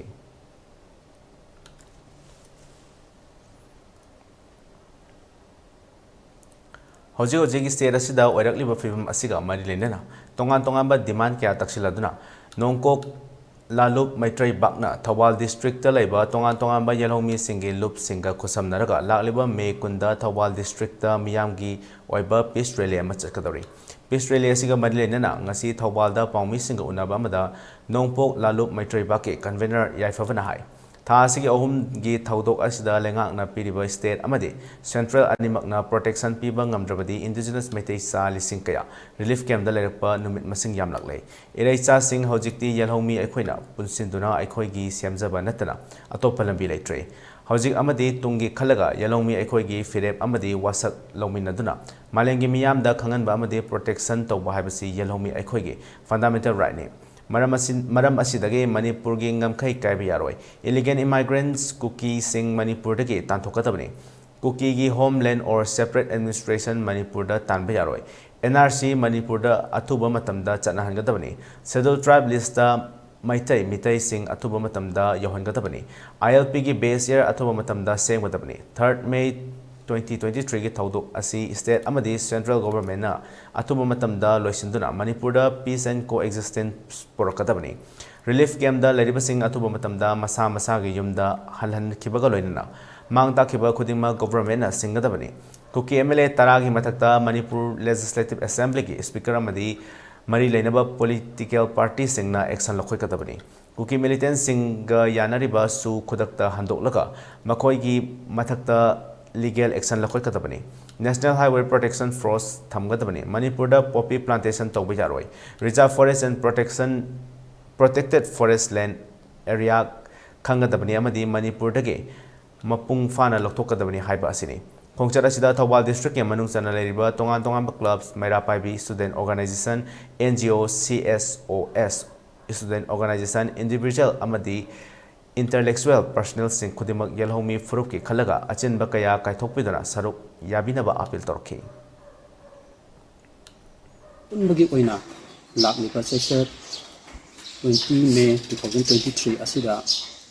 peaceful rally ama process ga tawri aga peaceful rally asiga mari dainana akoina amiyam da koi pawjel kayama sachagani sima pawjel sing sachaba amti peaceful rally asida Thawal Maikai da leibiriba isin now club sangsan lanai sangsan kayama leibiriba nongsi isi sel puna magna sauya biduna haiba koi peaceful rally sa mapung phan biu haina koi Maikai Khongjom Mega Tourist Center ge manung dalaiba Kombirei Pat mamang gi ching ngasi masak khangdaba singna mafam kayamarum thokna mai thador amlei singasi Fundrei dalaiba Assam Rifles Battalion ga su thangnan leibani paw asina hai hojik oiriba leiba ki rang asina maram oiraka mafam asida kanaguma amata changbage ayaba pidana thamlibani adumappu ngasi ayuk pung 12 rom taba matamda khanghaudana mai chalakpa adu miyam unarakpatagi Mega Tourist Committee da paw piraktuna mai adu Khongjom IB post da leiba police personnel sing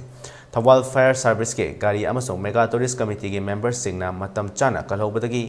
amang ata ka hena thokhodre hiram asiga mari lainana Mega Tourist Center ge Secretary O Sunil na phongdorakibada mai asi atamna tharamba mali sing asi mayaida fauriba lambi sing asi lalaga mafam kayamarum thokna mai tharambani lam asi pak chawbana akoibagi fencing su leitaba amadi Mega Tourist Center asige staff sing su masing yamdabagi khudongchaba lauraga mai tharamba si yamna pende mafam asida committee gi natroga Manipur lengaki ayaba yaudana kanagumba amata Mega Tourist Center asige manungda changbikano karigumba changlam batholagadi changlam liba misak aduna daita khudingmak pugadabani haiki udranga sije khoi hariba chingmai singja tamna thaga yauna thaba manba mawongda mahoksa khoi chakpa lamai ga manadaba mawongda ngasi thadok pirame masi yam laibak thibani adranga si khoi committee na kupna khana jarga villager jingda khungangi akoibida laibiriba praja singda appeal tawjari mamdi committee gi ayaba permission information yaudana amadi sarkar gi ayaba yaudana hek changamba ahing oro nungdang oro de time do oro ahing athengba do oro changamba punamak se drive chatharaga chawo penalty tawragani Hana Paumi ki sinfam da leramba madi hojik leriba sing pulaga semba all friends na hojik oriba kangluk ki irang asina maram oiraga awana tarba relief camp da leriba lanjen narapa sing da chana thaknaba amadi nomada changdaba yadraba potlam kaya mating pangkhre lobasina Imphal West district ke manung chana leriba Taren Popi village ke Taren Popi LP school amasong Taren Popi English school anida hangliba relief camp sing da tembang bat sing khusin nakhre amarom da haukiba me taruk tage thiba khangdana leriba Kumbong daki atom somendro amadi yung kaibam kiran anibu miyoi bagi minungsi yengtuna tek takaidana thadok piro hairi nakalamorom da hojik thok liba kangluk kirang asibu kangluk khudimakna wakal taminaduna atuba matamda hotnaduna hanagum nungsi sanana laminana ba hotnasi haiki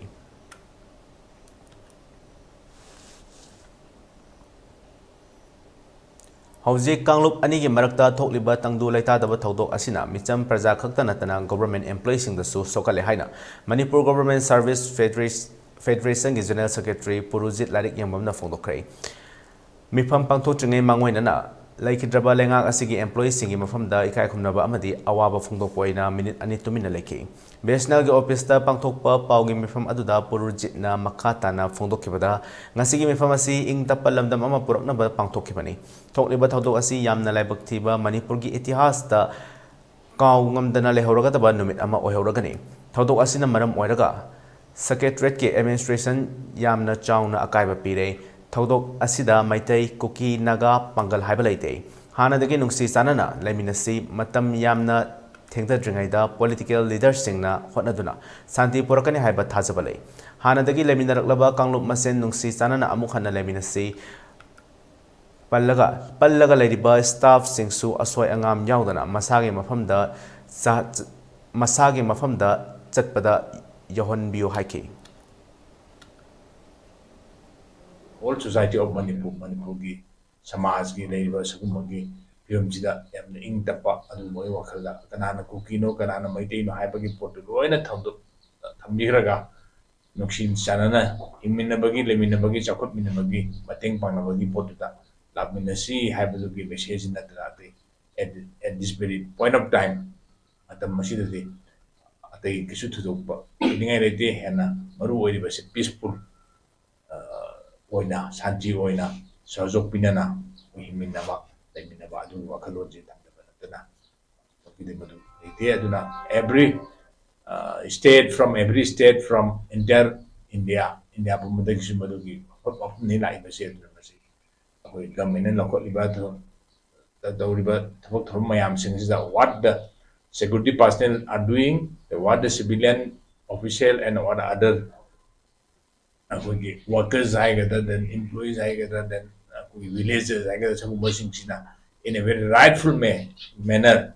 in a hypotare and yamna godliness is so yauna miyam giseba to bui miyam nuksibu miyam mukat bagi wakalo Hojik lamdam asida tangdu leithadaba kanglup masen nuksinaraktaba hatna sunaba yum kaya thugaikibana lanthum kaya mang takhankiba asibo iramdam e pau Facebook page na awaba tarba singda nungaitaba phongdorokte amaromda iramdam e pau na makha satharappo oina hojik internet service pumba thingjankibana maram oiraga mobile recharge kafam leitabana maram oiraga awaba thengnariba kaya si yanglaka yamba yamdaba thidana iramdam e pau na miyamda kanglup frup naidana thagi oina mobile recharge free da kapa leptana chathari Hojik Pawda mobile recharge lupa lakh ani hena kapkre makhatana awat paleragasu kapkigani makhatana internet service yaraba matamda awaba taraba singbu iramdam e pawga chapminanaba wakhalon manaba kaya punsillaga mateng kaya pangkigani hari mobile recharge tawbagi khudong chadaba leiba singi mobile number 8794513955 natraga iramdam e pawgi Facebook page ta mobile number thabirakpa yagani hari Amaromda iramdam e pawgi admin na phongdorakpada furupki irang thokliba asibu Manipur lengakna tumina lesson ba chumloi kanglup anigi marakta yasinnaba puraknaba Manipur lengakna honabiu amadi hanagi punsida amuk hanjilaktuna amaga nusi sanana leminanaba oirasanu hairi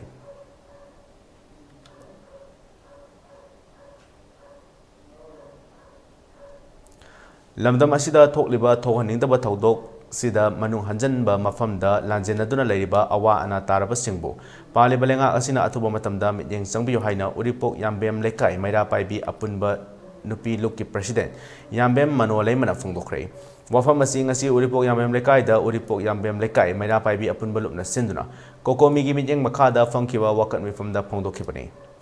mahakna makha takibada irang leitama mafamda security ngakpagi mahutta Hanjan mafam singda chatuna awaba taraba singi miyambu ngakpiyo loina national highway kangpokpi lambida nomagi changdaba yadraba chana thaknaba potlam sing puba gari sing fajinduna thamba amadi ayatpa piba sisu lengakna section thorang lokotuna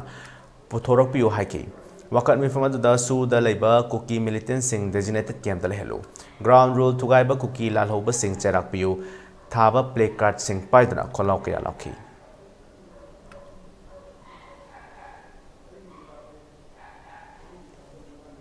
Zasina kuki lalaw ba sila manaraga matan kaya agi mamang dagi dengan lay ko poto tango humjida phungdorok sudorok kaneba kudora iba poda se matang pina tasala bani MLA mati loina ba yawri bani aduna ai khoina singba ko se khoi yabanga moina to khaiba pamanga su moi gi maram da tanjaru so moi bramar gi lakpa tarai dagi lakno mai kai mone lakpa mai kai da hanjaro ai khoi gi ILP na piba kano se khoi 1991 thabuneba 51 thabu pibaneba 1951 thabu pibani adu ngasi paliba BJP government sina 1961 thabu pibaneba 61 gi makha taba haidi ana wala ko ne habisi adum khangna la wafamni asigumba mayam se leina ai khoi mi mai tai sin otpire ai khoi laifang laite ai khoi gi tongan ba langthai ama pibiro haidana moina taliba pose ai khoi na pibisu ngamoy yabasu ngamoy Manipur government na pibisu yaroeba ai khoi asibawda khoi praja mayam se wareba moina khulai pai ni government na piribara army na piribara samlai phal piribara moina paiba nomai mayam se karai degi no ba moina na halai tana kapa holaiba duga hatpa se moina halai ba mayam se ngasi सिरिबसिंगी मनुंदा अखोई कयानो अखोई मसक खंद्री मन सब साबा मसिंग खंद्री हेबा असिगुमलबा असुक याम नवारबा सिंखोंग सिंगादा तारिबा अखोईगी इसासिंग अपीक अपीक इशूसिंग मयाम अमा लैजे चाबोय चादबोय मिरुन थाउन सुदना लैरिबा असिगुमलबा मयाम से असिबु ngasi Manipur government state government sina miyeng sangbidana moy mayam sibu kanminanaba honabiu Hojik Manipur asida oirakliba tangdu leitadaba kangluk aniki irang asida yaningdaba phongtoklatuna pasoi part 2 mayalekai community hall da wakan mifam ama phangkhrai hariba wakan mifam asida yaningdaba phongtokpagi kholau kaya lawbaga lenina youth development organization amadi women's welfare association anina khosamna duna hojik Manipur asida kuki singna changsilakiba amadi thangzalakiba khongthang asibo yaningdaba phongtokpoina wakan mifam asi phamkhibane Wakat mifam asida saruk yakibi Patsoi Mayai Lekai Women's Welfare Association ge Secretary Wahengbam Memchana phongdorakibada Manipur asi Kanglup Kuntra henbana leminaraklaba haumin kaminaraklaba ngaktani mafam kaya da maina tumna thadok pikraba relief camp singda changjafam lautuna leiriba asige horofam di Manipur gi wangmada gi changsalaktuna leiriba mitop singna lamdam asige mapu oige harakpa asidagi horokpani Lamdam asida leriba kuki MLA Tarana Center da makoibu tokai tazarage haina hairakliba asi yaningde yaba ngamloi amadi hojik Manipur asida lemhoriba MLA yankai asige thauna lingjel kadai da chakre amadi lamdam asida leriba mapandage changshilakliba mitop sing asi athuba matamda mapi mapa oriba Manipur lengak amadi center ge makok thongba singna athuba matamda makoi ge maramda halankikadabane maduda Manipur asi santi poropa ngamgani haike Tarana, Makoi Tungan, Sarani Haiduna, Mokoina, Adab Dili, the Siet Hazangare, the Holy Emele and Kaya Sina, Akoi, Karigi no Moro Mariam, the Tokre, Kari Mugi Pangan, Kada the Sakre, Matona Kada Sakre, Masagi, Magi, Kendriki, Kainu Praza Singna, Awaba, Akapa, Kapuga Leliba, Awaba Mayuna Riba, Asimui Kari Dok, the Naleba. Mahariba, Manipur se, Kanglu, Kuntra Hemanu Kundari, Adi, Sing the Leba, Tam the Leba, Punamak, say, Manipuri, Masangatani, Manipur the Popani, Manipur the Saupani, Aduga, Metuna, Manipur, Mapu, Yerpase, Masi Yabigano, Paras Hakar, Manipur, Sakan, Yabirano, Mokbitu say, Akoi, Maki Mim the Halangaraze, Aduga the Manipur in a Panba Manipur, do. Angtang Gominasi, Barat Sarkar Manipur Sarkana, Haziki, Miang Jumbiu, Amadi, Ising Nitogi, Awa Pamdo,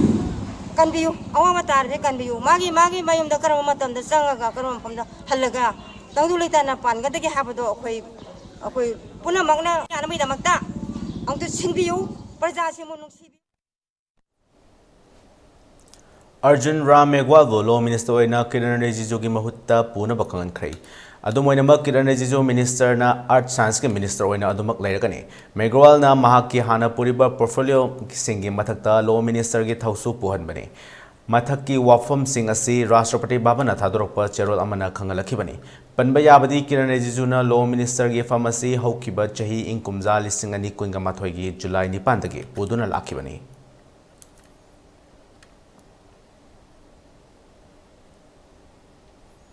Karnataka ki Chief Minister Oinaba Siddharamaya Ming Pikhalakpada Karnataka Congress ki Chief D.K. Shivakumar Gavananupa D.K. Suresna Nungaitaba Phongdokre. Adum oinamak D.K. Shivakumar Karnataka ki miyam ki yenglaga thoina nungaitaba leite. Adumakpu Shivakumar bu amuk consider tawgadra tawroidra haibati yengkigani haiki.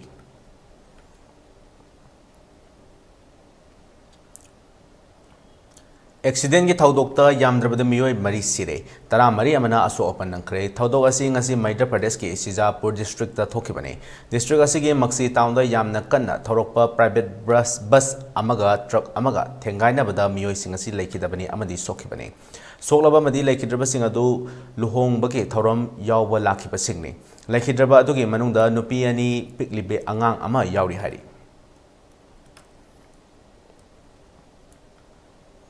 ELITETV News Channel asigi oina miyamna email gi kothangda ipau thabirakpa matamda email address info@elitetv.in da thabirakna bakanganjari masida sunatana ELITETV da ipau faunabgi oina phone number 940289098 da ipau phabirakna bakanganjari ꯃꯤꯌꯥꯝꯅꯁꯨ ELITETV ꯒꯤ YouTube channel, Facebook page, Instagram amadi Twitter su follow tawbinaba khanganjari.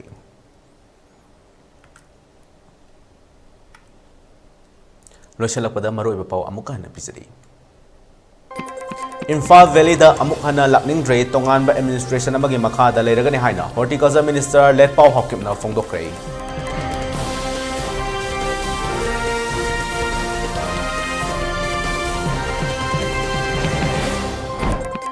Masagi lam leitaba kangbuna tonganba state natraga autonomy tanba yaroi haina All Jalerong Organization gi President Maibon Faungmaina phongdokre.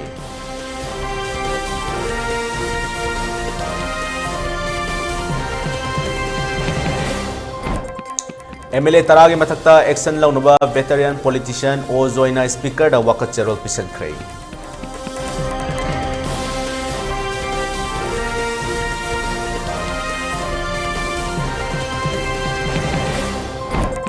Supreme Court ki Raida Media da Lana Fonglok Pagi Matang da Maitai Tribe Union na Achumba Wafam Tham Kray.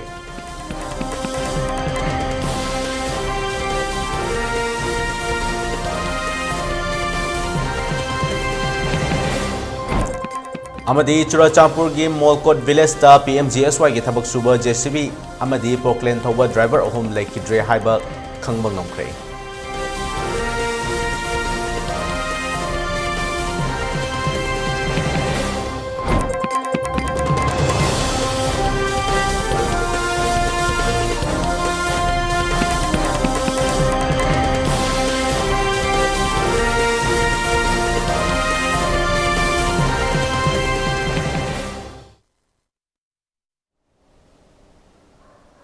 Matang asita ELITETV ni sandok chaba Manipuri Paulo Sinjari mijeng tabiru punapo amuka hana kurum jari.